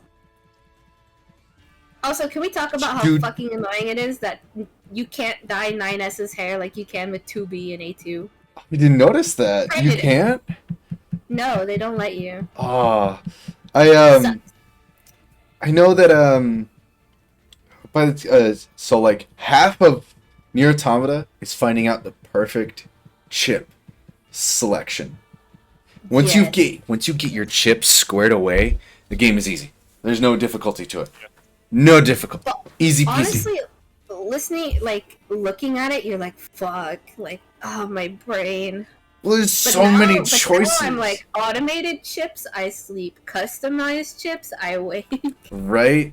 You gotta do it. Because I think I set up everything to just like passively heal me in every single chance I Yes. got. Yes, And so my yes. health bar is like constantly maxed out, and it's like the second I take one hit of damage, my health bar just starts going back That up. fucking plus 3 HP matters, man. Deadly Oh. Heal is the best chip in the fucking game. Deadly Oh, heal, God. auto heal. Deadly and heal, the, auto heal. There's a the heal one that for gives you more waiting. chance for like reviving or something like that. That Yeah. one's good too. Oh yeah, no, you said all those and you are golden. Unless an enemy, like there's the golden statue in the party Unless you land. don't I think that upgrade thing your can pods, then you're one hit fucked. you. Dude, my game got glitched. I had to re-go through so much crap in mind just because my one save file got glitched. There's a golden enemy in the desert that drops an important pod piece for upgrading. He didn't drop the part. So my save file was soft locked from upgrading my pods all the way. Oh, fuck. So I had to never had redo the whole game. What, Eric? On What a the s- fuck? I didn't upgrade a single pod when I What are you playing, homie? How? How are you playing the game? I attack people. With Eric is sword. cracked out, man. He cracked out. He's playing X Games mode. Me, I'm My- like, my- I okay, upgrade my I can't be pod. bothered holding the button for fire. I just do it fucking with my sword. Oh my god, you don't use your bot? No, I don't. What the fuck? The only time I use it is when I search for items on the ground. What the fuck? Eric You're is using cracked. the scanner model? Yes, scanner model. Eric is cracked No. out, yo. Cracked out. You're like that guy that beat Marina like thousands of times, but in NieR Automata, like with the pod. The arena where you can't use your pod was the easiest arena I played. That was the hardest shit for me. That was the Is that- easiest one. Cause I don't like the one mode where you can't dodge because I like to dodge, okay? That's my lifeline. Yeah. And I remember, like, let's be honest, when you first play the game, like, or like when you want to feel like a pro gamer, you put on the fucking auto dodge. No one can deny that shit. But like, I have actually never turned it when on. you parry yourself, when you Yeah, parry you can't use it on yourself, normal. You have to play on easy for you to use that chip. yeah, Oh. you have to play on easy. Yeah. But The I only played- I've never played games those I'll play on games. easy is Drakengard 1 and 2 and 3. Oh, those I three played- insta easy mode. I don't even care. I don't care. Call me weak gamer. I don't care. Drakengard 1, 2 and 3 all go on easy mode. End of day. Those are super like grindy games though. Like Drakengard 1 is grindy. I don't want to talk about So I getting the can weapons. understand. No, we're not going to talk about getting all the weapons in Drakengard We 1. just look away from that. Oh, I You need to wanna run say up and that down this hallway is fighting this one important, enemy over and over again. Blah, blah, blah. Anyways, what's important? What's your favorite Drakengard 3 girl that's not a chord? What's your favorite intoner? Like if they weren't like killing people and shit.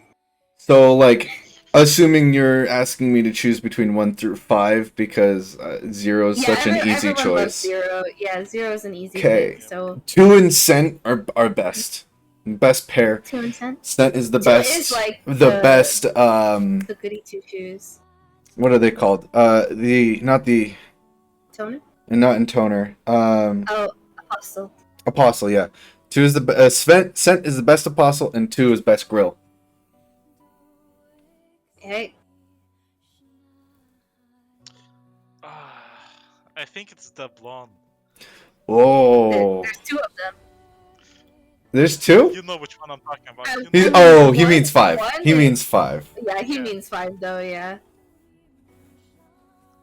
I think I I couldn't- understand why you're sus. I couldn't keep up. I could not do what Dito did for 5. Yo. Oh no, yo. The energy. Is kind of like his story is a bit sad. Energy. But I mean, just thinking from a perspective of her, you know, because all the intoners have stuff that like grows, like or like becomes a problem. Like for 2, it's her strength. For 3, it's like her hair. That's why she has like the scissors.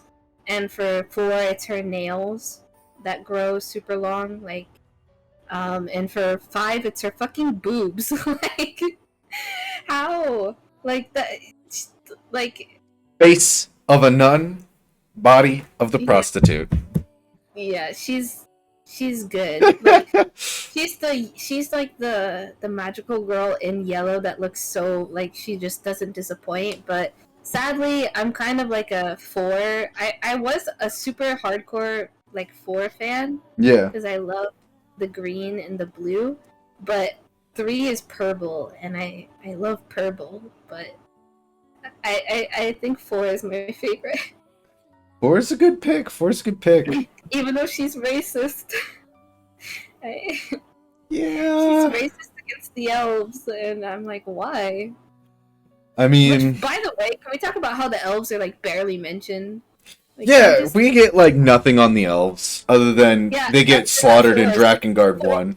4 is just like destroying the fuck out of them, like, and I'm like, but why? She also has the worst apostle, like the most cuck apostle I've ever seen. I don't know. Octa's pretty bad. Octo is pretty bad as well. I don't really like Octo. Yeah, Octo is weird. I can't remember her apostle's name though. What is it? Who's? God. Decadus. Decadus, yes, Decadus. Yeah. He gives me Cap vibes. Not gonna lie. Cap is Decadus. Yeah, if I had to do like worst to best, like Octo, worst, Decadus, and then like Dito. I like Dito, but I don't like him anywhere near as much as I like Send. I'm gonna put Dito like on the bottom with Octus because Really? he's fucking annoying. I think his English dub is annoying. He's just annoying. I think him being so fucking like, look at her guts. Like, I'm like, shut the fuck up. Like, you're gross. See, Dito makes me think of 9S in the tower. Kind of, yeah. He's kind of like... They have the same energy. Yeah. And so I also have a special spot. Less filthy. Like, 9S is still kind of like Holy Saint. Like, It's like if 9S was forced to go multiple rounds with a prostitute for the course of a couple months. Yeah. I'm surprised no one picked 1. I really thought somebody would pick 1. Mana ruined 1 for me. Yes, I fucking hate Mana. When I see 1, all I think of is the fucking trying to get to the end of the true ending of Drakengard.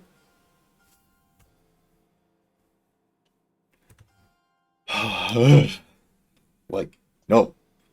Bad touch. Just the hero. Well, and 1 is stuck as a preteen. It really is just like a copy paste. Your 1 and Mana are basically the same. But yeah, 1's problem is because 2 lost her mind because she couldn't deal with the emotional trauma. 4 is a stuck-up priss. 5 is a prostitute who can't think about anything. Is extremely envious, and she tries to imitate Zero a lot. Mm-hmm. But one with the because she's fucking stupid and decided she wanted to play with the angel or the demon. Um, well, Yeah. you're learning a lot about the NieR series today, Mr. Kodiak Brickman. Um, one with the what she did with Gabriel. It caused her body to stop aging, so she's permanently stuck at the age of like 12, 13. Even though her mind Oh isn't. yeah, I forgot about that. Like her age, yeah, she's kind of like Sari with like the whole time thing, or the Yeah. youth thing. Because she The, fucked with the demon, the angel thing, the Yeah. Watcher, yeah, and then whatever she you want to like she call it. was lonely, so she was like, "I'm gonna make a brother," and I- she did, and then she hid it from everybody. yeah. Yay!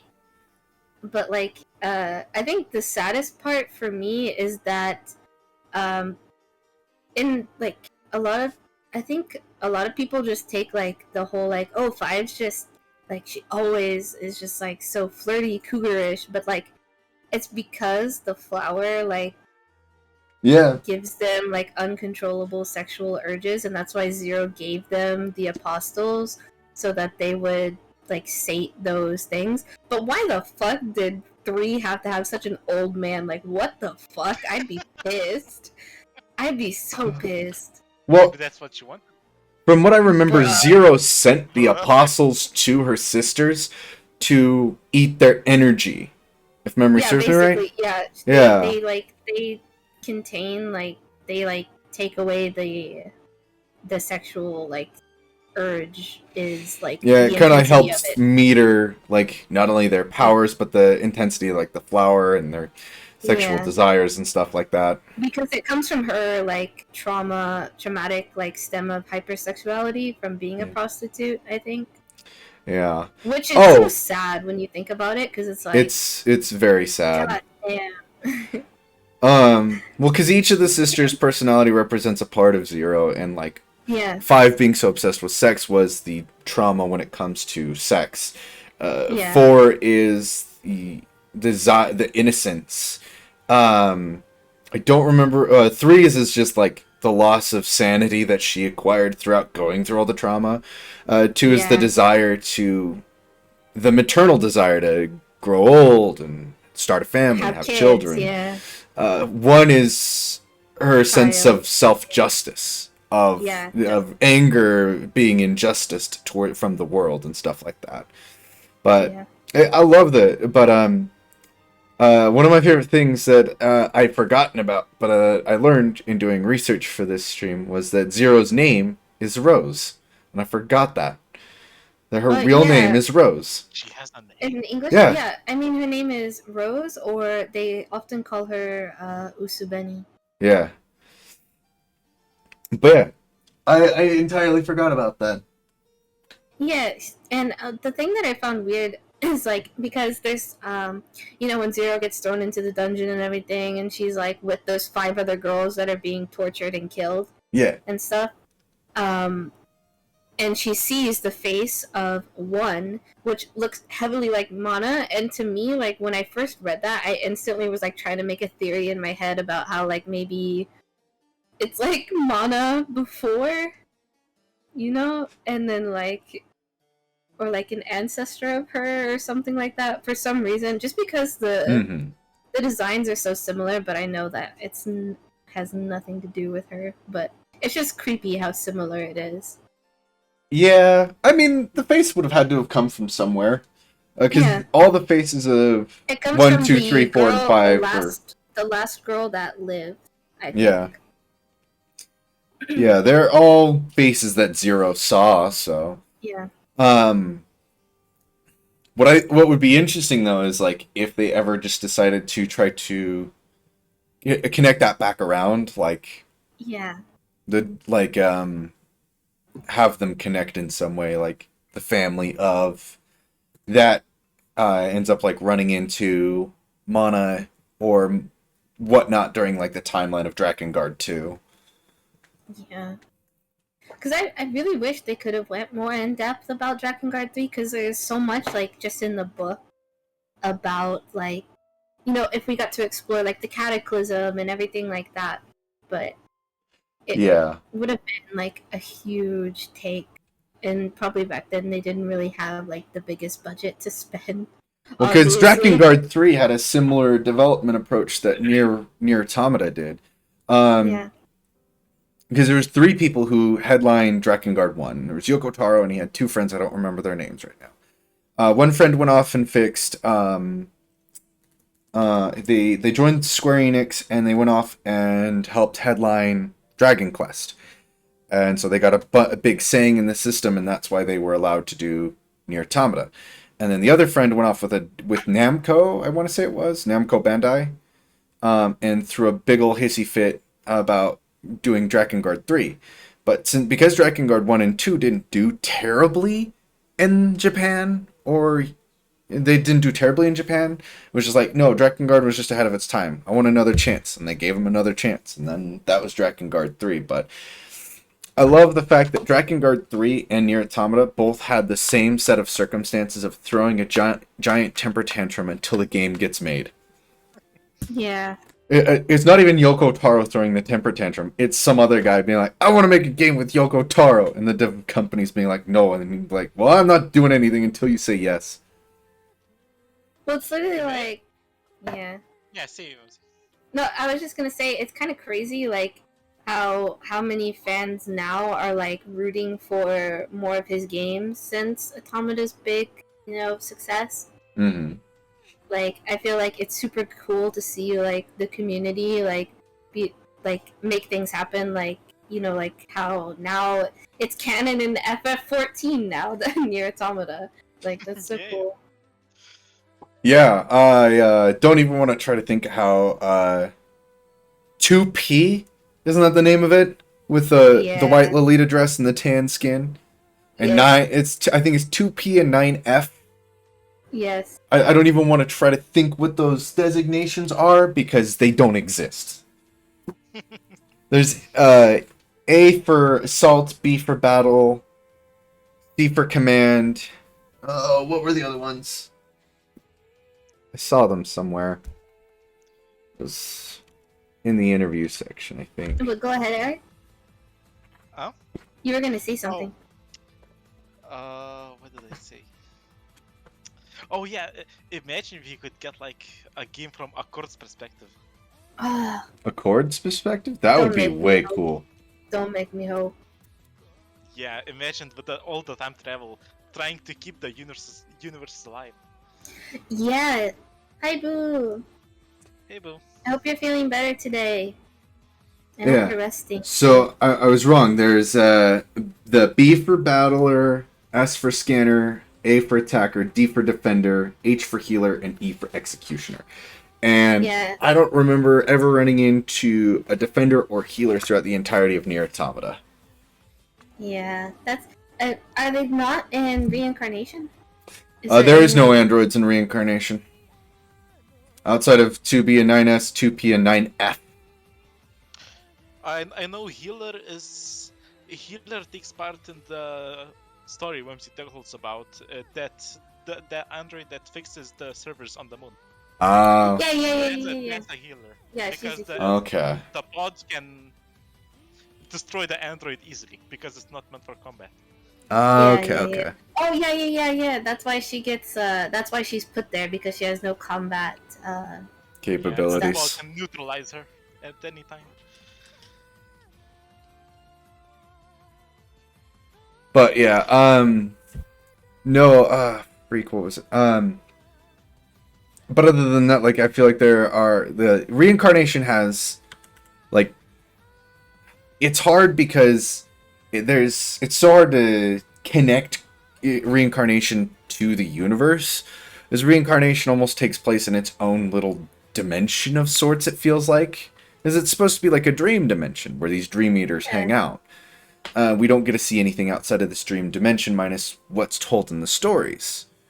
Which is why I subscribe to the theory that this is kind of just like an in-between of like, oh, here is this person who's dreaming about the weapon stories, and this dream eater got...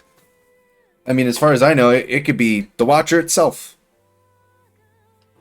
These Dream Eaters could be like the Watcher's little descendants or something. Yeah. Watcher's descendants wouldn't have consciousness. I don't know, man. We're talking about an ancient god that has only been briefly mentioned throughout the history of the NieR Drakengard series. Have you seen Mana? Have you seen Mana? Like, what is Mama? What is the first dude? Not the other, not Mama, but the other guy, robot guy that's like a pod, but not. He's got like a little backpack, and he's in the second half of NieR Reincarnation. It's technically like a prequel story, but not really a prequel story. Wait. Because it was, Where I remember.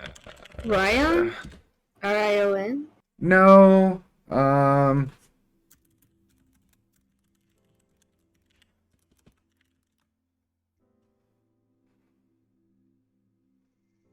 where is it? Gale? Carrier. That's his name. It's Dark Monster's companion that's similar to Mama. Because you have the Girl of Light, or Theo, and then you've got the Dark Monster, Lavanya. And they just flip-flop. And in the beginning, Mama assists you.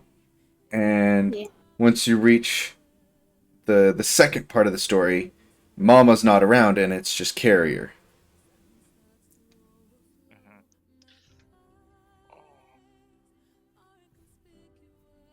What the fuck are they? Eric is having an existential crisis now. I don't know, man. Oh, what was it? There was something I was reading in a summary of like the NieR series that NieR is basically just Kingdom Hearts for adults. I feel like even NieR's like lore sort of story is more enjoyable to me than Kingdom Hearts. Even though people are like, "Oh man, if you just play it and you just like do this and that and like." Playing Kingdom Hearts has brought me much sadness. Yeah, I can't get into it. Even with the newer games looking the way they do, I'm like, meh, I'll pass. Well, I don't want to jump into Kingdom Hearts 3, but I can't get myself to actually beat Kingdom Hearts 1. Oh my god, Kingdom Hearts 1 is fucking... Oh my god, do you know how long I got stuck in fucking Alice in Wonderland? Like... I'm stuck in that stupid little mermaid world. Every time I play it, I get to the little mermaid world and I get fucking stuck. I hate that Ursula fight so much. Yes. I feel like I can brag a bit because I beat the game on normal mode. Oh! Wow! But fuck Kingdom Hearts 2. Yeah, fun fact. Before I did VTubing and like streaming like with VC, I spent like 6 months or almost a year just streaming games like Kingdom Hearts with no mic and nothing from my PlayStation. That's how, this is like, the only reason that I'm technically subbed to you longer than Eric is because my PlayStation told me you were streaming Project Diva, and I was like, oh, let's watch that, and it was entirely silent. Oh yeah, because you have to bypass it with an emulator. Yep, there was no you're playing this rhythm game, no music, no voice, no nothing, and I'm like, bruh. I'm like, wow.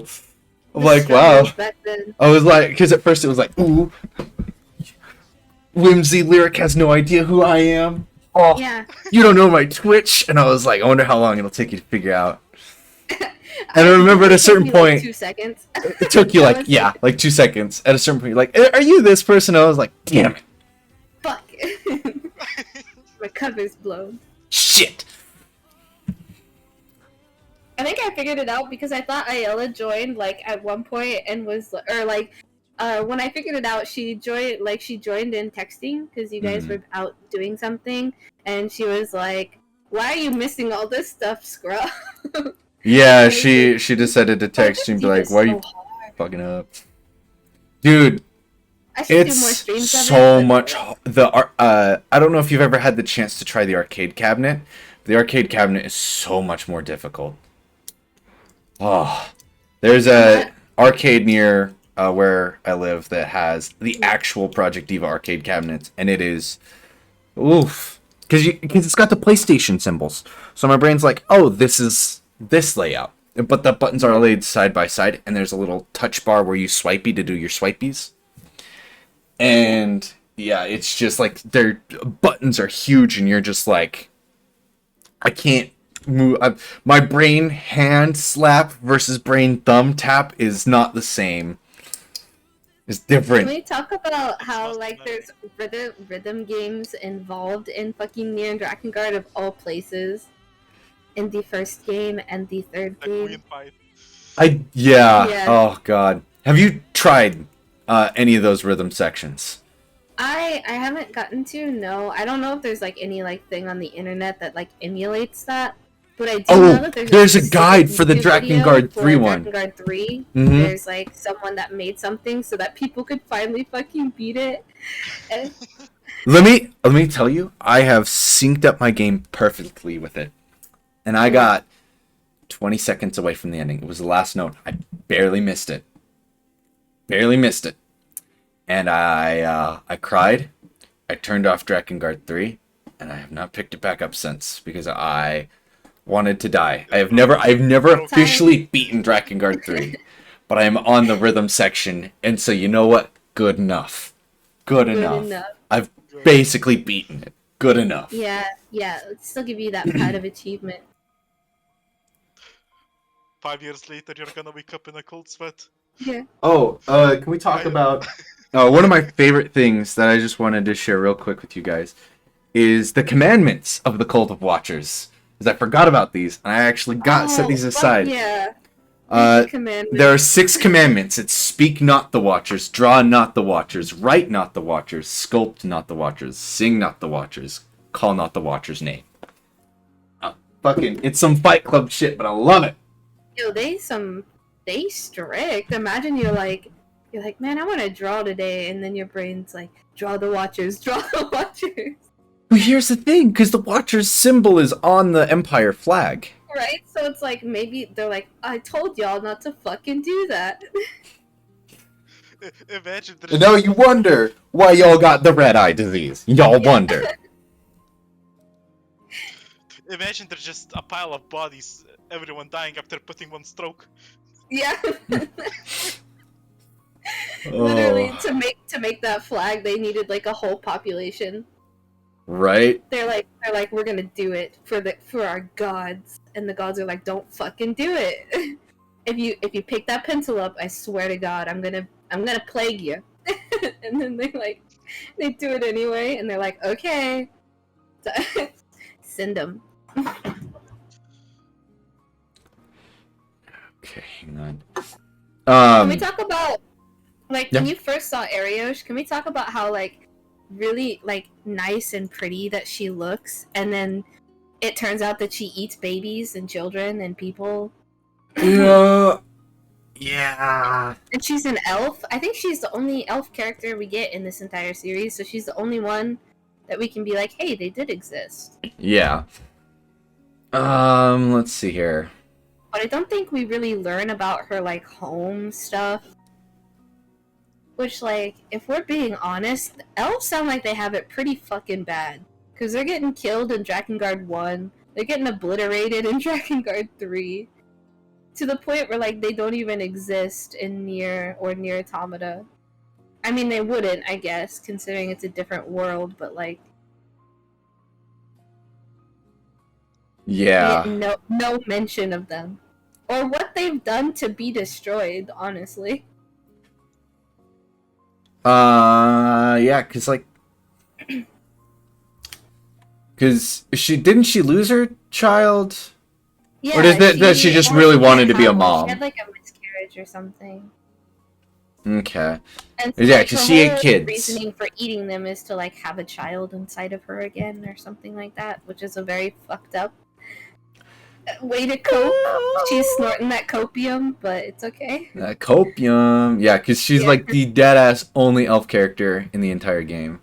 Yeah, she's the only fucking elf character, and she's a maniac. And she's the one with the coolest pacts, partner. I think it's like water, the spirits of Yeah, water and fire Undine itself. and Like, what the fuck? yeah, it was Undine and Salamander. Yeah, Yes. like the literal gods of water and fire. Yeah, and they're Hey. out here like, yes. eat She may these be babies. crazy, but at least she's not as bad as Leonard. Yeah, Leonard has the fucking worst. No.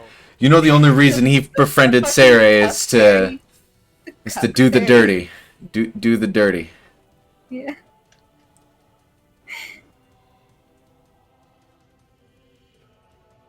Can we also talk about how cool, like, Fruity Eye's outfit is? Like, she looks like she would, like, go into battle or something, and then it's like, no.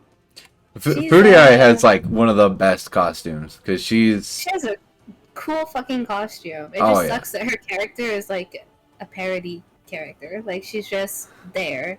like, hey, you know how anime kinda likes empty. to have incestual relationships? Yeah, well, here's Yeah. Fruity Eye, and she wants her brother. the angry boy. Right, I remember reading, like, the story that goes with them, like, with, like, Inuart getting jealous of Kaim and stuff like that, and he's like, oh. Well, only thing I that's can the only do is reason play- that Inuart the only took thing I the can do is pact. play music. Yeah. Yeah, because he took the pact to and gave up, because that's the only reason he was willing to give up singing, was so Yeah. that way he could be strong enough to protect Fruity Eye, like Kaim. Yeah. I think it's so funny because every time I see him, I would hear that, like, you know, that meme sound of, like, it's like, oh god, I have to find it. Oh, I can't. Fuck. Okay, I'll find it on my phone. You guys can talk about whatever while I look this up. It won't get out of my head. Have you managed to read the manga for the Dragon Dragoon Shini Itaru Aka?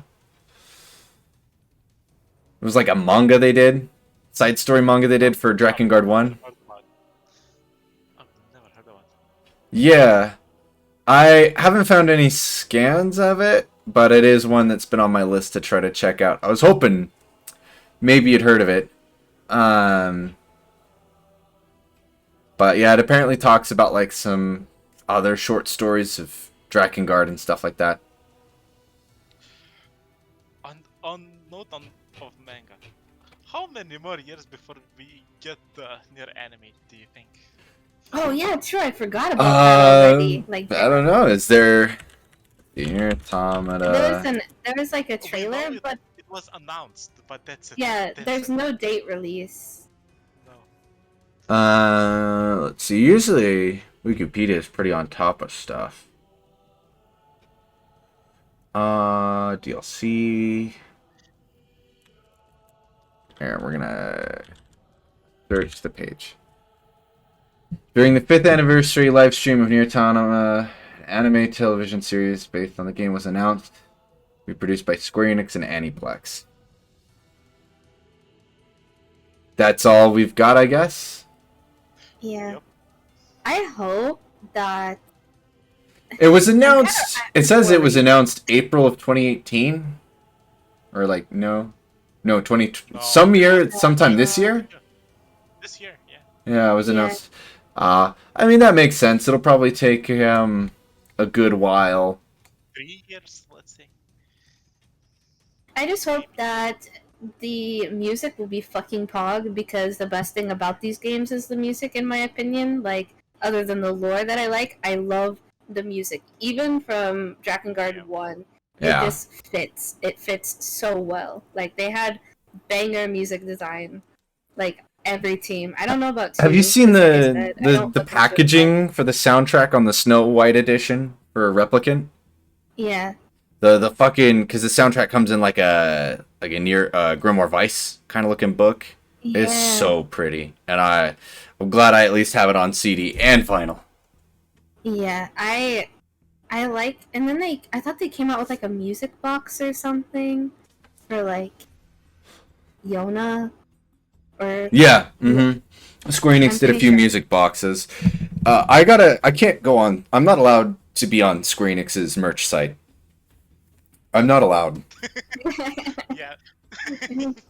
I'm just not yeah, you don't allowed. see that statue, that fucking huge 9S and 2B statue. Well, did you ever play the Voice of Cards games? There's 3 of them now. There's 3 of them. That's Yoko Taro's game series that he's doing right now. If you want to keep up on Yoko Taro, Voice of Cards, there's 3 games that have come out in a year. Yeah. They're good. Are there story in?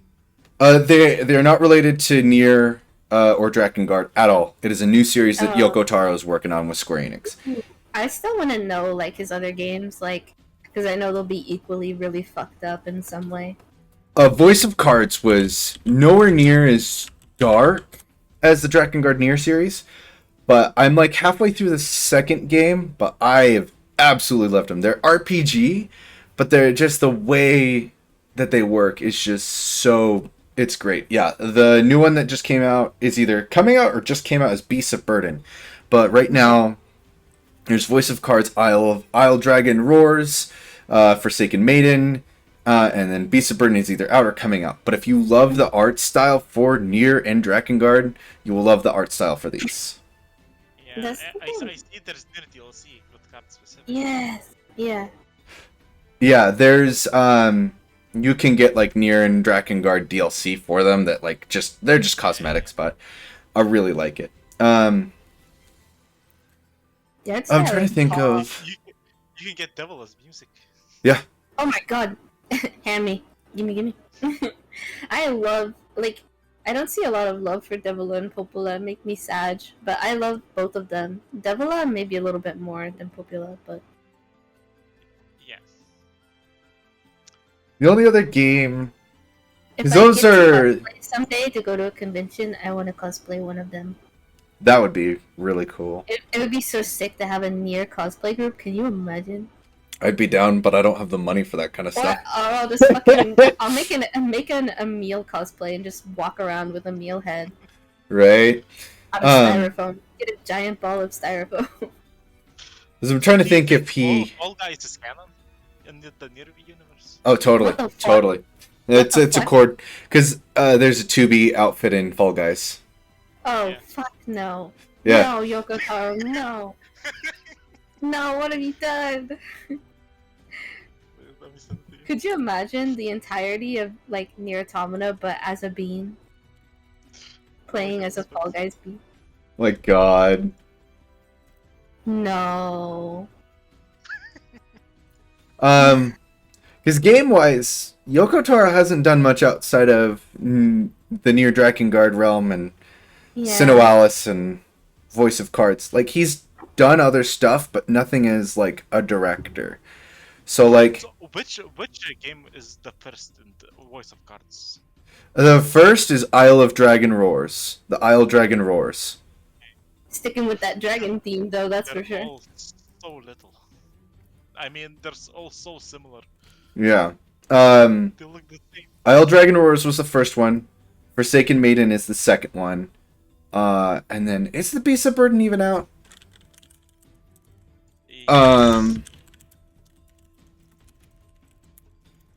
Beast of Burden is out. Yeah, now available. This will be another game to obsess over and put in my head. It's available. There's go 16 with- reviews. Useless information that I'll never use in my life. I haven't played Beast of Burden, but yeah, no. I think if you guys really like Yoko Taro's works, you'll love the Voice of Card series. Yeah. I haven't found a connection between Forsaken Maiden and Isle of Dragon Roars yet, but because they seem very self-contained. It's a very simplistic RPG kind of play style. You're not getting something as in-depth and finely tuned as NieR, Replicant, or Automata, but it's a really fun... I like the style of it. Did you have either of you guys seen gameplay for Inscription? No. I've beaten it. So imagine Inscription, but Yoko Taro edition. That is Voice of Cards. Yeah. I'll have to give it a try definitely. I like it a lot. I had a lot of fun with Isle Dragon Roars. The story had me on the edge of my seat. There's lots of twists and turns. And it's definitely a Yoko Taro game worth playing. I'm just glad that he can finally just go out there and make games without fucking Yeah, I'm having glad to that kick he and has scream a at Square Enix's. yeah. He needed that creative outlet for himself. Like, Yeah. it's kind of sad that it takes like you making a big successful hit before people will finally like just believe in you. Because I Mm-hmm. mean, I guess the first couple of games, didn't do so well, but clearly he has a mind for writing and creating characters and stories. Yeah, as if memory serves me right, because Square Enix is a thing where they don't like to announce how well their games do. Um, Yeah, NieR was considered an entire disaster in yeah, every sense of the word. That NieR was the biggest flop that Yoko Taro ever did, which is funny because I think that NieR is probably the first real yeah, gem that he made. Because Drakengard is great, but it has issues. yeah. It Um, has a lot of issues. I love Drakengard like a child, but man, does that child need to be grounded. Uh, Yeah, but I feel like NieR was his first real like game that had Or not metaverse. solid. It was solid. I feel like NieR was a lot more solid than Yeah. Imagine not Wise. needing to grind like 20 hours to reach the ending. not only that, but imagine just like I know quite a few people on YouTube. Like I saw creators that said like like I picked up Nier Automata, or I picked up like Nier Gestalt, and Mm-hmm. I never knew that they were connected to Drakengard, or I didn't even know that Yeah. Nier Automata was connected to Nier until I went back and started like looking through it, and it's I mean, like it's not that obvious. no, it's not. There's not You really there's have to no look. similarities between it. There's no Uh, similarities. unless you started with Yeah, Drakengard, you won't know. Uh, yeah, it's weird for me because when I started, I played Drak through the entirety of Drakengard 3, and then it was like, wow, I really want to play through 1. And then this part still gets people. I found a copy of Drakengard 1 for $12, and Butters got it for me. Because we had just gone on a trip, and I'd spent all my money on the trip, and I was like, oh, I finally found a copy of Drakengard 1. And he's like, I'll get it for you since I paid for most of the trip. He got me Drakengard 1. And at that point, I already had Drakengard 3 and NieR because I'd done some research after playing through Drakengard 3. I was like, this yeah. game's amazing. And I was like, okay, so this is connected to NieR. And I'm like, that's what this little guy, this Emil guy is from. And I remember playing through, because I played through Drakengard first, and then I found a copy of NieR, Drakengard 3, and then NieR, and then I picked up Drakengard 1. Because when I was playing through Drakengard 3 is around the time I met Ayala, and I was like, yo, you should check this out. And she sat down and watched a little like YouTube cutscene movie for Drakengard 3. Yeah. And then, because I think Drakengard 3 is the only one that she really likes. But she's Yeah, also a lot, it's a good series. she's very picky about her games, which is okay. Yeah, But I feel like it's if you want to like a Drakengard game, 3 is a perfect choice to make of it. yeah. But no, I remember where I was going with this story was I was actually worried about Platinum Games doing NieR Automata because I had played Bayonetta and I wasn't the biggest fan of Bayonetta, and I was worried that the games would be taken too much in a Platinum Games direction like Metal Gear Rising, rather than the game staying true to NieR and Drakengard. So you can ask Butters this, but it was weird because if you had had a conversation with me before NieR Automata came out, I would have told you I was worried that the game was gonna suck. Yeah. Like, do you have any idea how dystopic that sounds? Someone I who mean, likes NieR Gestalt and Drakengard 3 is worried about NieR Automata sucking before it came out. I can just imagine the relief you feel when you see yeah. the automata. Oh god. Yeah, the relief I felt playing through Automata was like, oh, this is amazing. This is good. Yeah. And I was Like afraid it to hit that admit that point. I liked it more. Yeah, it's also crazy because like I played Automata and then I went back and I listened and watched and read and blah blah blah, and Hmm. then Oh my fucking god. When the NieR replicant thing got announced, I was so hyped. I was Dude, so hyped, and like I had same. no one to really like be like, oh my god, be hyped with me. And I saw like some people like on Twitter, like they had like 2 likes on their tweet, and it's like me and like 2 of my friends excited for the the remaster of NieR Replicant, and I'm like, that's me, but I'm alone. I I was hear so you. happy because I didn't have a chance to play it before.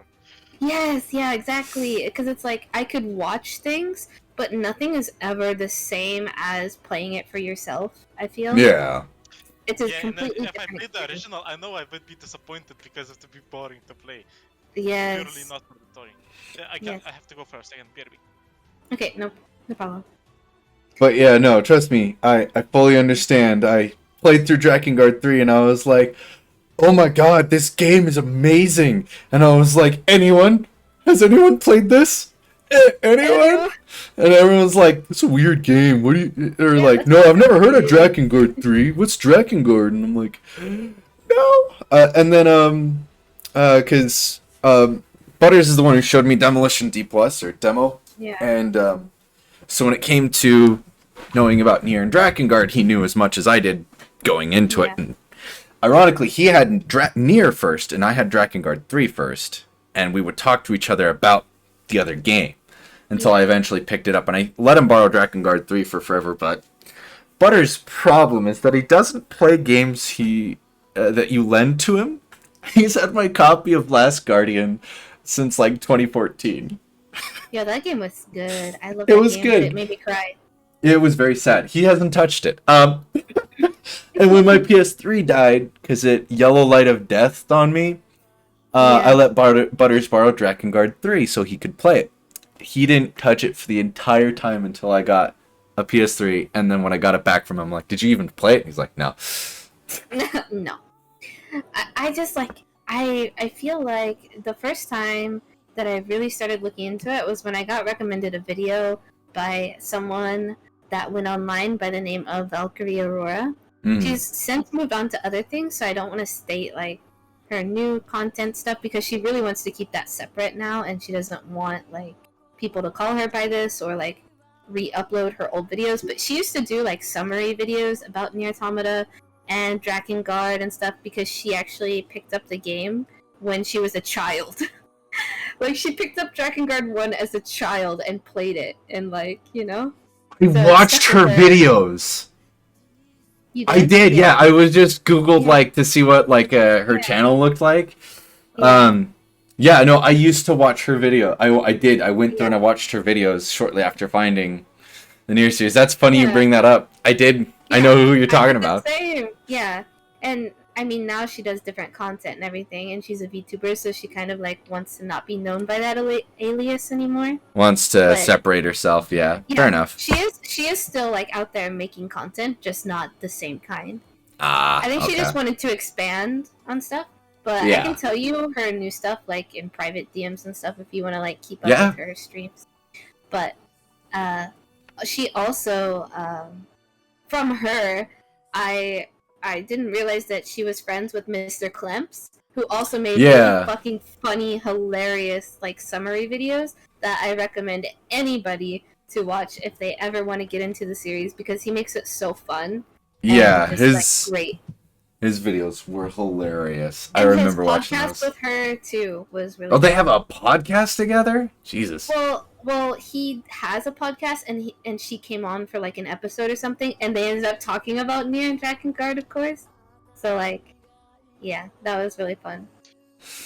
I'm back, and what's the podcast called? His podcast is called.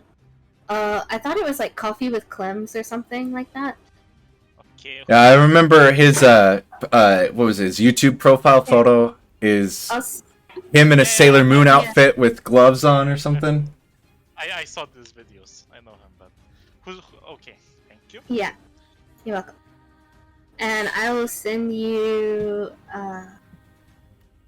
the other thing later, Spencer. Don't let me Cool. forget. All right. So like, because when I got the NieR Snow White replicant Snow White edition, it came with like pins for NieR Rubrum, Vice, and Noir. but the pins are solid steel and they're like half an inch thick, and they do not sit on anything, which sucks because I would love to throw them. I have a jacket that I throw all my pins and what patches onto, and I would love to throw those pins on there, but they will not. The pin is not strong enough to hold the thick metal book to it, and I'm just like, damn it, these just sit looking pretty in the box. But freaking, I picked up so Square Enix. Every time I go to their site, I inevitably end up buying something I don't need. But when NieR, because that's how I got the vinyl box set for NieR Replicant, and then and I'm still waiting to try to get the Automata one because I missed it. But I also picked up, they have two toy lines. There's the Play Arts and the Bring Arts. The Play Arts is like the fancy several $100 action figures. Yeah. And the Bring Arts is like the cheapo kind of one. But I got the Bring Arts version of Kaine, and she's got like her two swords and an Emil head, and I love it so much. I remember when I was still learning how to draw, I was like, oh man, I want to draw 9S. And I think maybe Eric remembers this. I drew 9S wearing like a maid outfit. That's great. And it says like, put the maid outfit on. And I love that. I love that. But like when I saw the guy that like made I'm gonna look up his name. I don't want to be disrespectful. I'm gonna if I can even pronounce it. So you know how you and Isla played that point and click a while back? Yeah. Did she ever tell you about the point and click we played that had 9S's voice actor in it? English voice actor? No. We played a point and click game, and there was a character in there who it was the same voice actor as 9S. And it threw me off the whole time. I'm like, where do I know this character? Why is his voice so familiar? And then I eventually went to the game and I Googled it, and I was like, what the fuck? Yeah. I was wild. It was wild. Kyle something. Kyle Hill? Yeah, I'm pulling it up so I can... But the designer's name for Drakengard 3 was Kimihiko Fujisaka. Okay. I don't know if you guys... But he, like, looking at his work, even other than Drakengard 3, I'm like, huge inspiration. Like, he did such a good job on the design and just, like, keeping, like... I liked that he took the enemies and made them, like, very, like, medieval-like, and then, like, the other characters look very, like, almost kind of modern-ish, you know? Yeah. But the style... And, like, he just, like, hit everything on the head, I think. Like, when they're like, yo, like, he just, like, randomly put the flower in Zero's eye, and now it's, like, a staple of her... Oh, yeah. You know, her it's iconic. It's so good. And not only that, it's also just, like, it has this giant impact on the story now. Yes. It had such a... They were like, is there any way you can make her more feminine? And he's like, put the flower in the eye. Boom. Basic dead ass. Dead ass, praise be. Dead ass. We stand. The hell was the name of the game? I'm trying to find the game real quick to... It was a point and click, like a hidden object one. What was it? How old is it? Oh, I'm trying to... It's on my Steam. It was... I don't remember the launch day. All I know is that we found it on Steam. Oh my god, I'm so bad. Kyle Hill is a YouTuber. It's Kyle McCarley. Yeah, it was Kyle McCarley. Voice actor. It's a video game. No, it wasn't that one.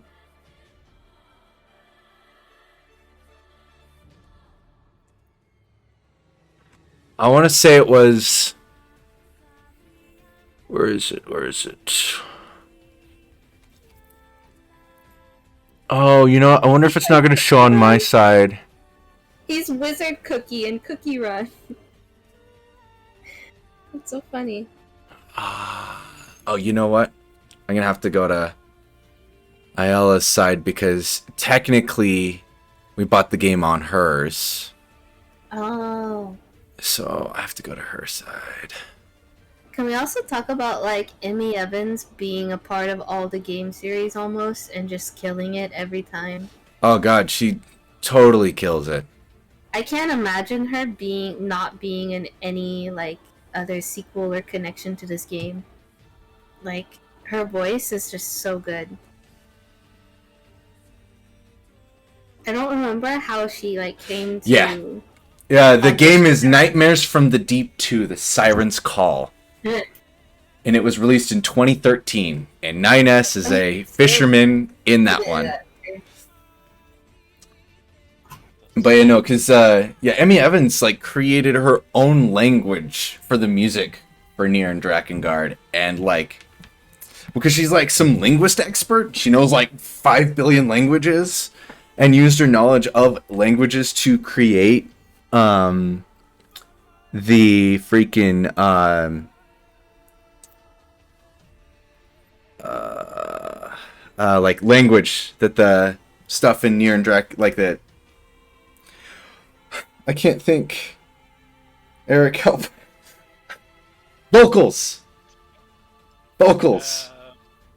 She created the language for the vocals in NieR and Drakengard. Wait, Emmy Evans did that? Yes, she because Keiichi Okabe, the composer, was like, and Yoko Taro wanted there to be vocals in the music, but they didn't want it to be sung in any specific language, so that way it wouldn't be distracting to the player. And so they wanted to create their own language, and she's like, fine, then I'm making the language so that way I can sing it properly. And they said okay, and so she created this whole language from scrap by mixing English, Japanese, French. Because there's French in there. That's why sometimes in the music I'm like, wait, I know that fucking word. What the fuck? I think German too. She put like German. I think there is like. If memory serves me right, she mainly used like German for more like Drakengard 3 and like the Intoner songs. And she kept like Japanese for like NieR Automata and. Like a mixture of Japanese and English, I think it was. Can you imagine just putting random words to sing? Yeah, and it just makes sense. Like I think that's fucking beautiful. The third song, the song for Branch D. I think it's like white scales or black scales. I can't remember. But that song, the big song that everybody likes, is like I think it's sung in that, and then like. It's translated from that as well. Like somebody went and translated the song. Yeah, because the language actually means something. Yoko Taro went through and was like, "Hey, wouldn't it be cool if this actually meant something?" Yeah. And then I murdered Yoko Taro in his sleep for making my life 1,000,000 times harder. And then it's exactly like the Tolkien thing where he literally made up languages for like Elvish and stuff. He literally created his own language, and fucking Yoko Taro like hired Emmy Evans and was like, "Yo, I think you can just like." You say this stuff. Yeah, you say this stuff. Well, because you can see the script throughout, like the black scroll. Yeah. That's all in that. What is the language that he made? What's the name of it? Like chaotic, angelic, or something like that? Yeah, something like that. It's like. It's chaos language, literally, in translation. So I'm pretty sure you can actually the chaos language. You can learn this language and use it in your writing if you wanted to, I guess. And this game was created in 2003. But the fucking letters look like puzzle pieces, so miss me with that shit. Miss me with that shit. Moon runes. Yeah. But there was a weapon story that was based on. Why does it keep doing that?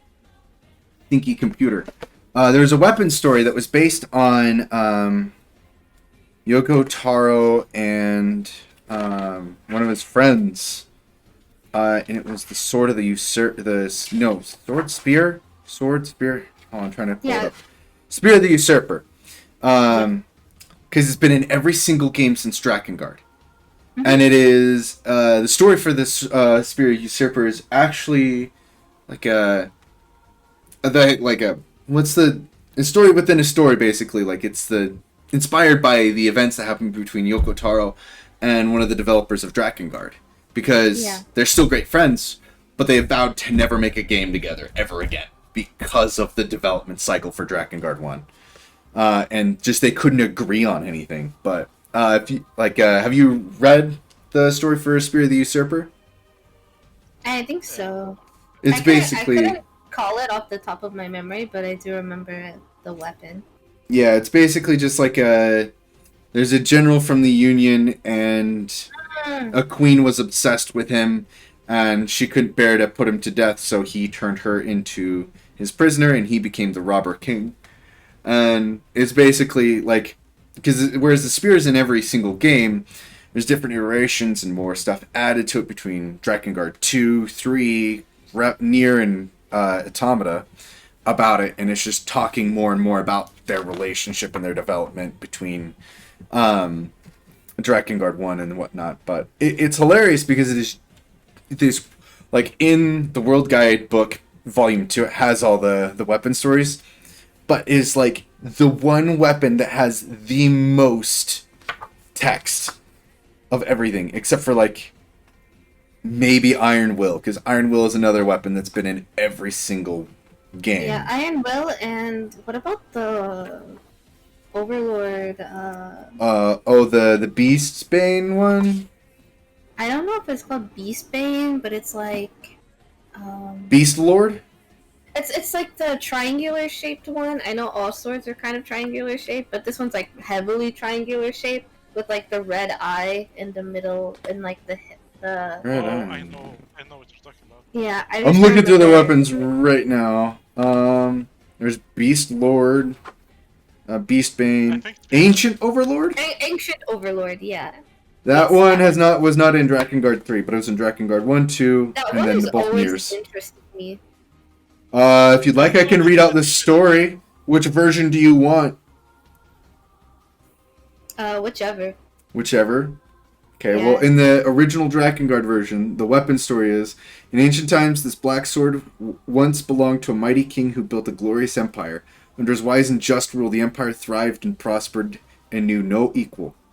But a ripened fruit can only rot, spoiled by their wealth and prosperity. The servants of the king began to swell with pride and fell into corruption and depravity. Powerless to cease the rot, the king summoned a wicked god into the blade of his sword. He then began to murder his treacherous vassals, one after another. The god inside the blade reveled in the bloodbath. When only the king himself remained, the sword slew him as well. The silver blade was dyed by the royal blood. Okay, so it's kind of similar to the, like, I think it stays sort of similar in the next, when it appears in the other games. Just was over. that from Drakengard 1? That's from Drakengard 1. It seems as though it is very different for each. Wait. Yeah, it is very different for each. In Drakengard 2, it's about two generals. In NieR Replicant / Gestalt, it's about sword being passed down a royal lineage. Let's see here. And about a king killing a bunch of people. Automata. Yeah. It's about a young girl Oh, okay, who took the sword. Yeah. Yeah. Yeah, because, like, other than that, the only okay, I don't know if this makes me, like, mainstream, but the weapon that I like to use in NieR Replicant was the Phoenix Dagger, and Ooh, Phoenix Dagger. yeah, that was my favorite. That was The Phoenix weapons are the strongest set of weapons, or at least in Replicant and Gestalt they were. But they were, because I know in Replicant my main weapon was the Phoenix Spear, because it does so much. The Phoenix Lance, because it does so much damage. Yes, I know. It's so good. Oh, you upgrade that thing and it's murder. The Phoenix Sword is great and it does a lot of damage, but fuck getting the eagle eggs. Yeah, true. I don't know if you've tried to go through and get 3 eagle eggs to upgrade that fucking weapon, but it is a nightmare. Because you just gotta leave the area and go back. Leave and go back. I hate the town so much. I hate the town, or I hate going to do the fucking quest where you go inside the factory place. I hated that. I hated going in there. I hated interacting with the boys and everything. I fucking despise that part of the thing because it's so easy to get turned around in there for me. I'm already challenged. I don't need this. I don't mind the factory, but the fucking Airy Town gives me PTSD. Really? I'm going back and forth for like 20 times. Whimsy, do yourself a disservice and try to upgrade the big Phoenix Sword. Is it just called Phoenix Sword? Yeah, Phoenix Sword. No. Just try to upgrade it all the way. I'll never use that shit. Just try to. Never. I'll try, and then I'll send you both a message, and it'll be like... If you manage to do it within a year, I'm going to strangle you. Within a year? Okay, so what is required? 3 eagle eggs. That's what that surprised me. Eagle eggs, it's nothing special. Yeah, Okay. just find 3 eagle eggs. You had to do it once already for one of the beginning quests. Oh, yeah. What is is there a drop rate percentage that we can get for those eagle eggs? What spawn first 4 eagle eggs in NieR Replicant? Let's see here. I just saw a meme, and I'm gonna send it to you guys, and you tell me if it's accurate or not, okay? I can't find a spawn Okay, so percentage, but someone commented it took 80 hours to get 2 eagle eggs. 80 hours? Yeah. God damn.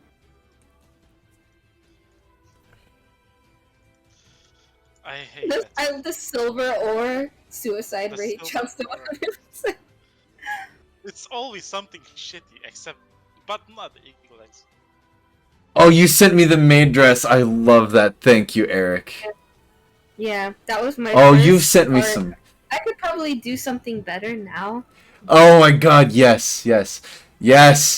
Oh my god, yes. All of those. Apparently, there is a, okay.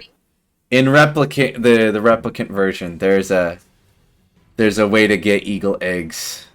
Mm-hmm. A lot easier. What? There's a key to it. That if you have a side quest active, eagle eggs spawn super easy.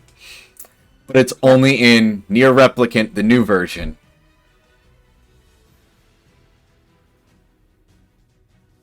I mean, if you don't have the side quest, you can still do it.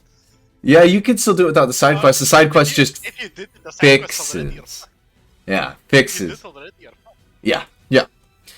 I spent hundreds, but like so much time going in and out of the area on the Xbox 360 version of NieR Gestalt, trying to get those goddamn fucking eagle eggs.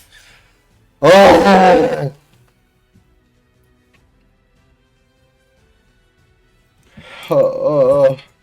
Made me want to cry. But I hate those eggs. there was something from. Wait, I think I was messaging Whimsy about about searching the eagle eggs. Yes, I think you did.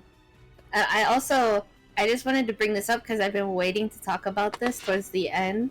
But, like, what was y'all's reaction to the mod? To the mod shit that blew up. I mean, Eric knows because we kind of, like, were discussing it at the time. Yeah.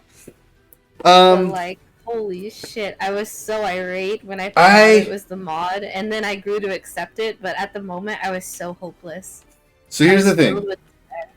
When I started playing Yakuza, I borrowed a Yakuza 0 from a friend, and I let them borrow my copy of NieR Automata. So I haven't sat down and played NieR Automata in forever. when I saw that, I was like, are you kidding me? I missed a doorway in my favorite area of the game. Now, mind you, I love the copied city. Copied city is my absolute favorite area. So I was like, how the hell did I miss something in the copied city? Because I remember looking around for hours in the copied city just trying to find stuff, whatever, because I just loved it, and I loved the soundtrack for Copied City. It's my favorite. And I was like, how the fuck did I miss something? And I was like, I started messaging my friend. I was like, hey man, are you done with NieR Automata? You mind if I have it back? I want to check something. And he's like, yeah, I'll run it to you on this day. And it was just a few days away. I was like, okay, I can wait a few days. And in that time, it came out that that it was all a troll. And I was like, are you fucking kidding me? I was like, god damn it. I was like, that is genius, but god damn. And the fact that they got Yoko Taro in it, and he like on Twitter, he's like, oh yeah, just look at my bio.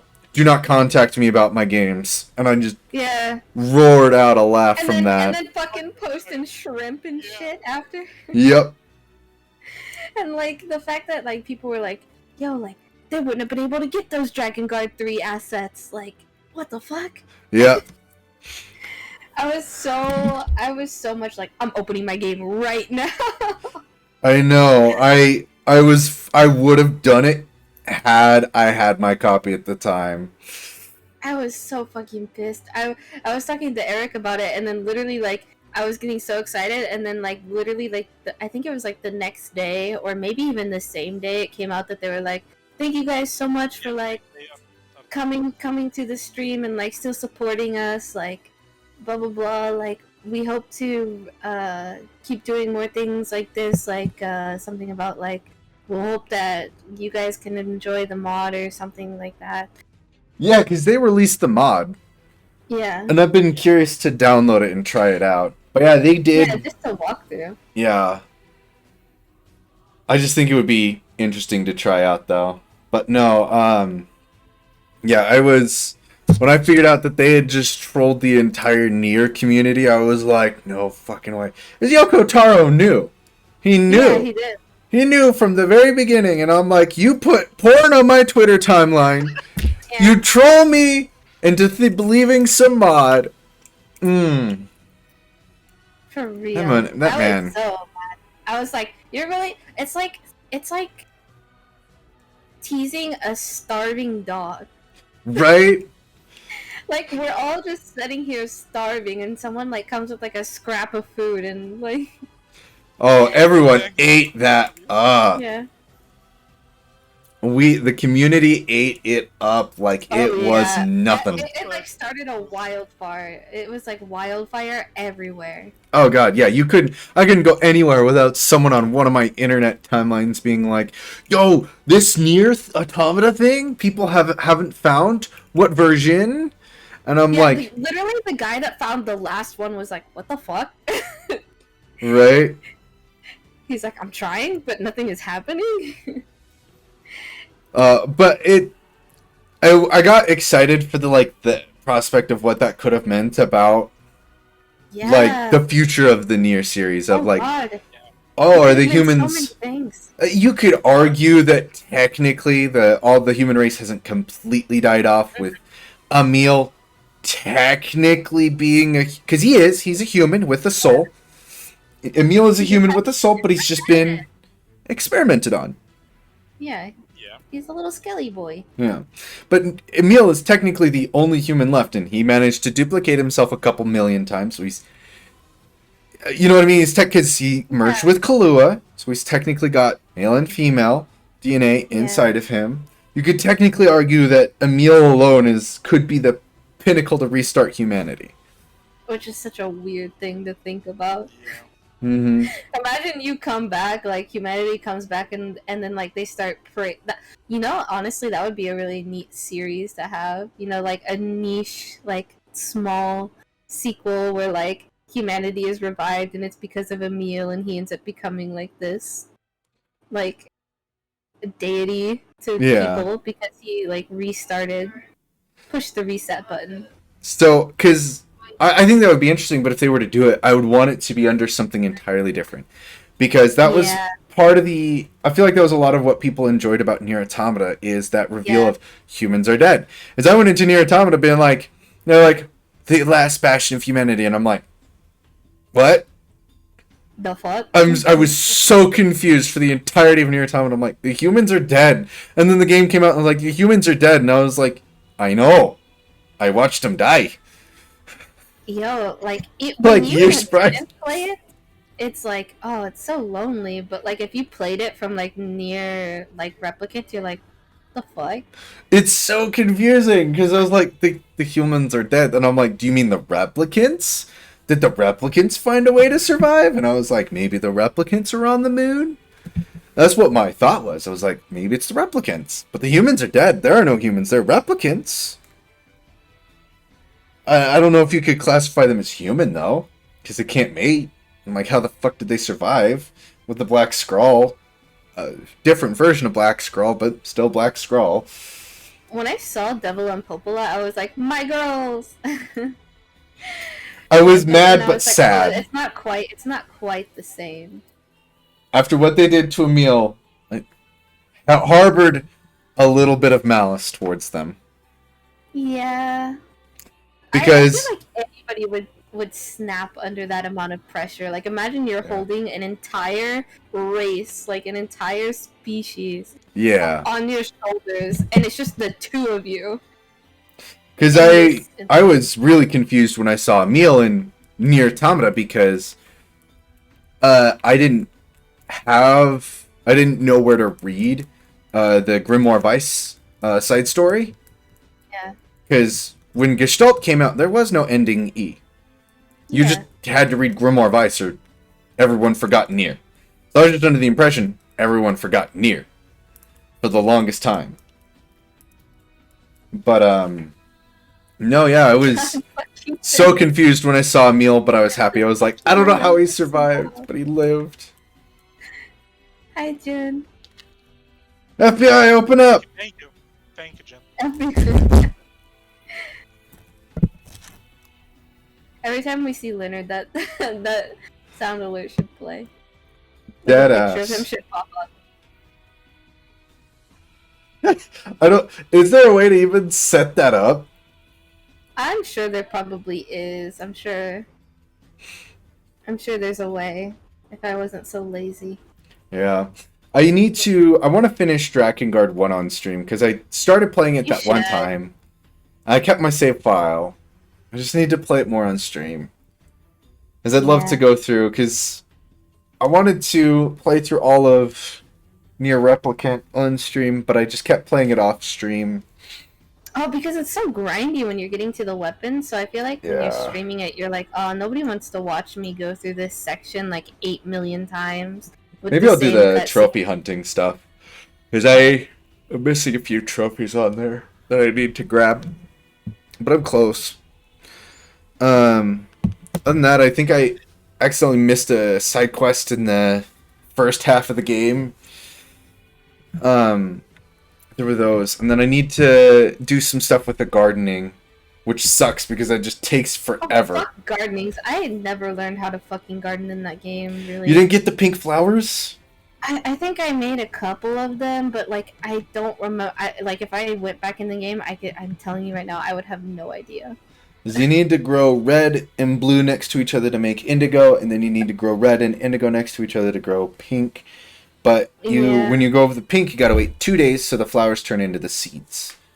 And then if you use there's a certain fertilizer that gives you more seeds out of it, and if you just use that, you can, after like 2 days, you can have it. But you still gotta wait 2 whole fucking days to finish the goddamn quest.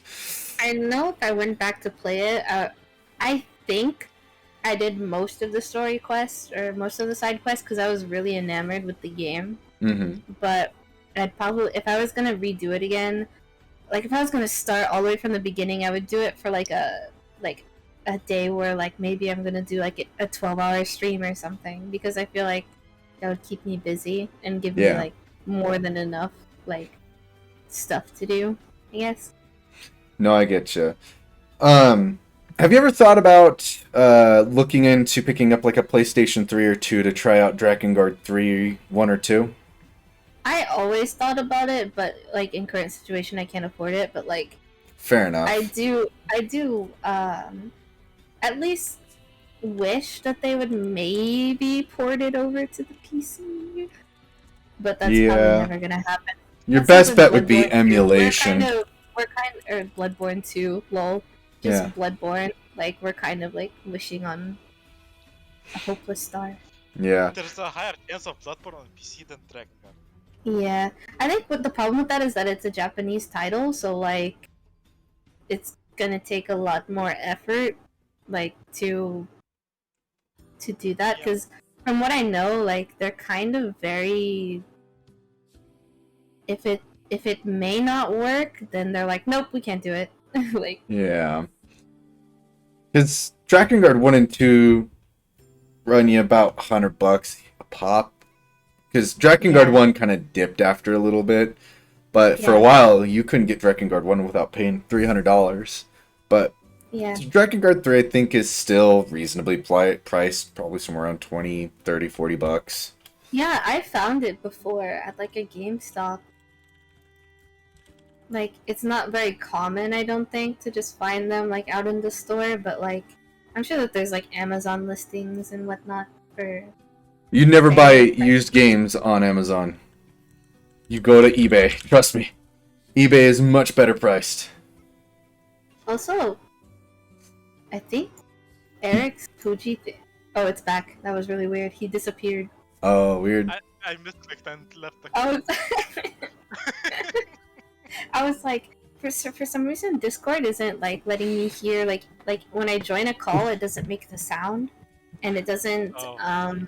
Yeah. So Oh, I the don't little hear. doo-doo. Yeah. Okay, Yeah. best song from the NieR Drakengard series. My don't Favorite. ask me this, Favorite. please. Give me a favorite. You gotta pick one. And I swear to God, if you can't just pick tell an me album. beautiful I can't song, pick an album. It has to that's be picking one a whole song. game. You can't just pick a whole game. No, you gotta pick a song from either.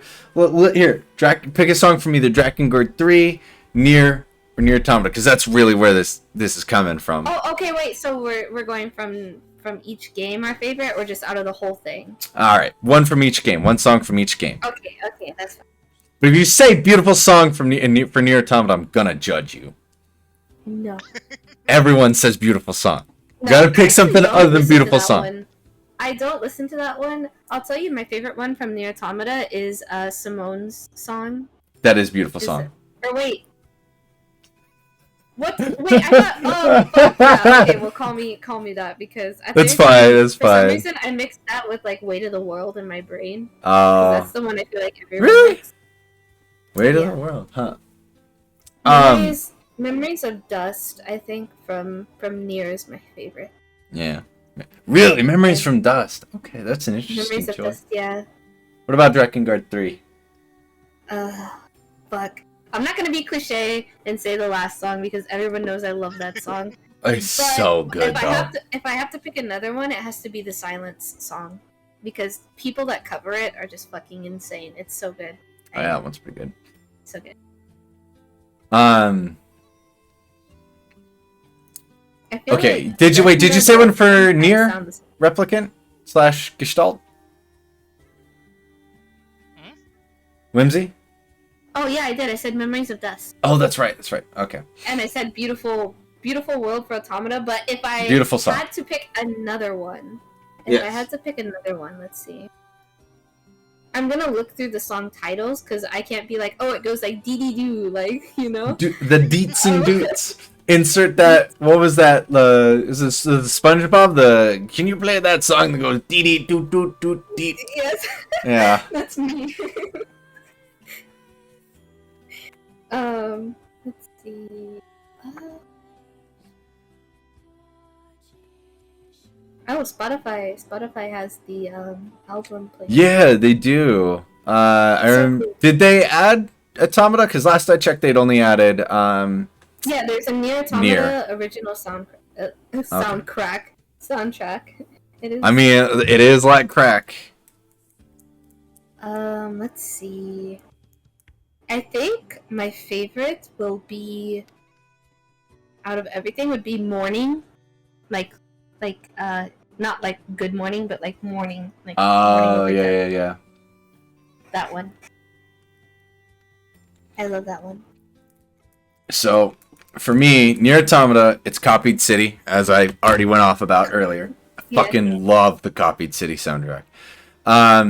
Drakengard 3, it is 3 song. I like 3 song the most of all the intoners. Yeah. And then for NieR, let me, because I never actually pulled it up. Hang on. Where was it?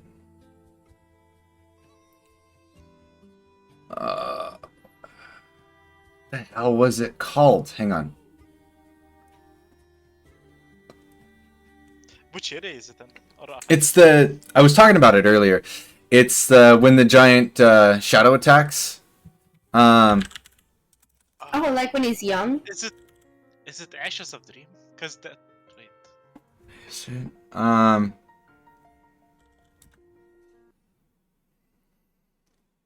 Hold on.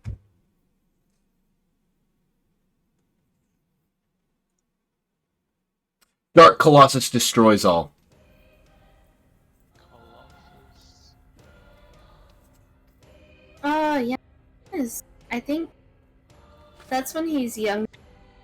And I actually also have a favorite song from Drakengard 1 as well. Because yes, I'm that insane person who actually enjoyed the cacophonous noises that was the Drakengard soundtrack.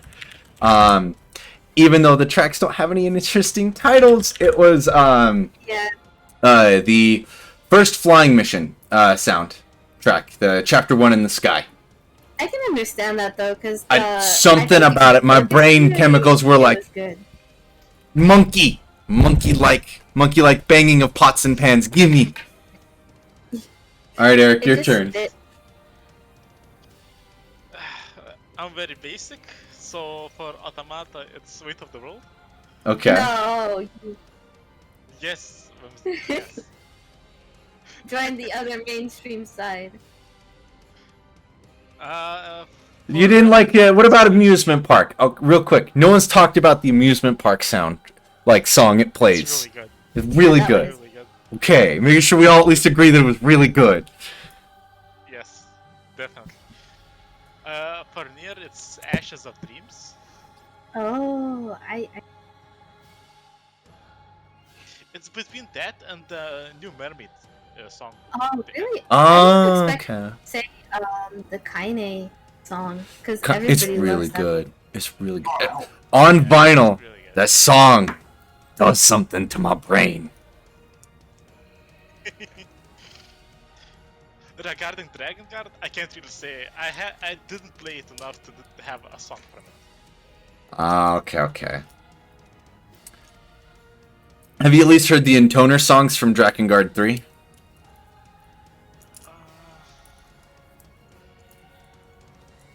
It's just called Drakengard. Okay, so it's only called Dragon Dragoon in Japan, isn't it? No other countries call it Dragon Dragoon? Yeah. No. Okay. I wasn't sure if that was like a European thing, if they called it Dragon Dragoon as well, or if it was just Drakengard. Just no one knows of it. Yeah. that's how it is. No one knows what it is. Yes. But yeah, have you at least heard the intoner songs? Yeah, I probably did, but I just don't remember them. Ah, okay. I think I've they only heard them from videos now. Hey, that's still fine, even if you haven't played the game, if you've only heard them from Yeah. videos. yeah. I feel like they start out the gate pretty nice with 5s. It's like very like oof, like wow. But I can understand why you like 3s a lot. Yeah, there was something about 3s that just got me. I was just like, something about it just stuck in my head, and I kept listening to it over and over and over again. Something about hers, it feels tragic. Yeah. And then I liked the ending song until I had to do the rhythm game section. And yeah. now it just brings back trauma. It's just trauma. The final song for Drakengard 3 is trauma. Yeah. Amazing. Who The doesn't fire. like a game with some trauma? Yeah. Yep. Right. Like the naked baby floating from the sky and the kind of trauma. Hey, at least Drakengard 1 and 3 have this similar tone of weird, giant, floating naked babies. Except for, when Ferdi becomes a giant pregnant monster, it's a Yeah. bad taste. Yeah. Bad taste. In your my buddy, like I'm sorry. Hey, we've got Kaim who's a scaly, we've got pedophiles, we've got cannibals.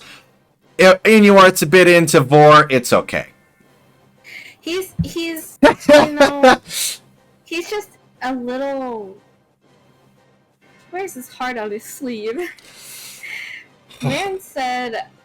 Man's really said, "Welcome to a world without song," and took that shit literally. Like, he's like, "No, I'm dead ass serious." Like, So that actually kind of one of the questions I always had is, where did the legend of intoners start? Because intoners already existed. The idea of them already existed before Zero Sisters and Drakengard 3. But from what I can tell of the lore of the world, intoners hadn't made an appearance before the dragon. They call them that because of Utehime, because they call them the intoners, because I mean, they save the people, and then those people are like, oh my god, like, and they raise them to, like, these deity level ideas. Yeah, so they are the intoners. I don't think they existed previously, they just call them goddesses of song because they came with the powers of song and saved each of the continents or countries, whatever you want to call them. Each of the provinces, because they each kind of took over one. Like 4 took the mountains, 5 took the oceans, 3 took the forests, 2 took the desert. Did 2 take the desert?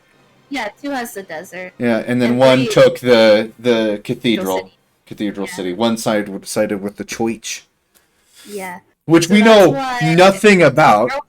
Dangerous because they are inadvertently kind of making people worship them as gods, and that's why she's like, no, you gotta die. Like, you had to die before, but now you have to die a lot sooner. You must die. You must die. Oh, doggy is sleep talking. Am I allowed back yet? You're allowed back, and Spencer, are you gonna be streaming after this? I don't really have any plans. So were you wanting to stream something? No, I'm just asking because I want to put together a raid, and if you're going to stream, I'll just raid you. But if you're I've been streaming this whole time. Oh yeah, no, I just meant because I'm gonna have to go soon, so I just wanted to know if you were gonna stream a game, or if we could collectively find someone playing NieR together and then just. Oh, Captain, thanks for the follow. Such a peach. Funny. I did not realize that I put all of my reactionary images in front of my alerts, so that was cool. I did not mean to do that. Yeah, no, I don't think I'm gonna stream. We've been any more past this. So. You guys want to collectively find the spare Yoko Taro fan that's streaming? It's not that hard. I promise. Let's see here. It would be fucking sick if we found someone playing Drakengard. Let's see. Oh, let's search Drakengard. Yeah. I'm gonna. Can I? I think I have to hide my. Is there no fucking. There's no category for. There is a category for Drakengard. No one's streaming right now. Okay. My doggy is going crazy. What about Drakengard 2? Any live channels? No. No, absolutely not. My dog is full on having a conversation with the dream squirrels right now. No one for Drakengard 3. What about NieR? There's a ton for NieR. Yeah, there's always a bunch for NieR. What about OG Gestalt? Huh? Any Gestalters? No Gestalters. Any Gestalters in chat? There's people streaming Reincarnation. 1 person. Oh, One really? person, yeah. Yeah, Are they one person. talking? I don't know. I mean, Because there's 7 preferably, viewers. I gotta preferably, sit through an I'd ad like to rate first. someone that's like talking or at least like going to talk. We protected that progressive home and auto bundle day and night. I I didn't think know. it's AFK or something. Yeah. Yeah, are they AFK? I'm waiting through the progressive ad. Yeah, there's nothing. Why can't? Wait, how are you guys looking through the category? Oh, you just search like NieR and it'll pop up like some people and then you scroll down a little bit and it's like categories. Yeah, you got people streaming Replicant and Automata and Send me whichever one, and then we can rate at the same time. should we find someone with like no viewers? Yeah, Should we share the like love? someone low viewers, because I don't want to rate someone with like 30 with like. Let's see. But- Okay, let's see. It's JDog14 has 0 viewers, and they're on the ship currently playing. Ooh.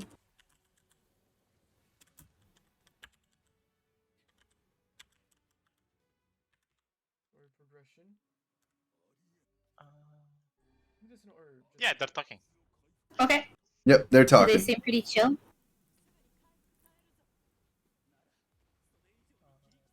You said JDog14? It's JDog14. It's, and then dog is J, and then dog is DAWG, and then the number 14. I'll send you the link. Okay.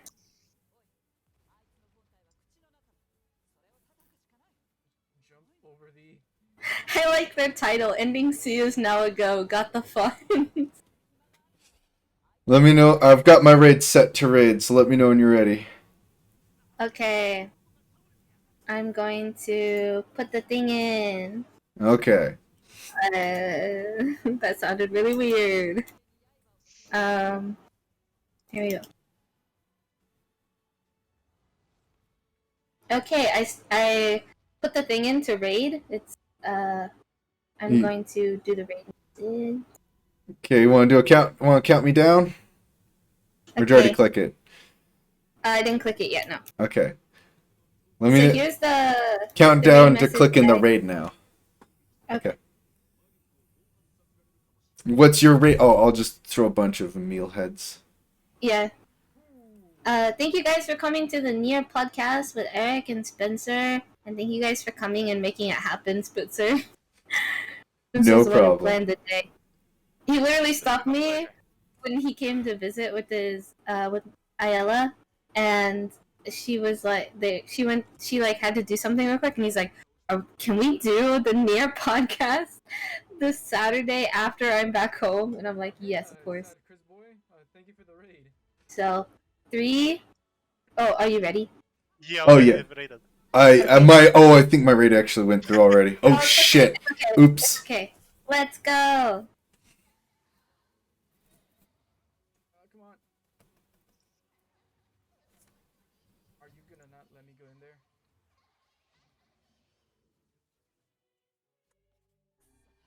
Oh god. Infinity Wisdom. Oh, thank guys. Infinite Wisdom. Wisdom. Infinite Wisdom. How's it going? Wisdom. That's my new name. I don't care what anyone Wisdom. says. Love it. 10 out of 10. So just out of nowhere. Oh, thank you guys. Thank you guys for the follows. Thank you.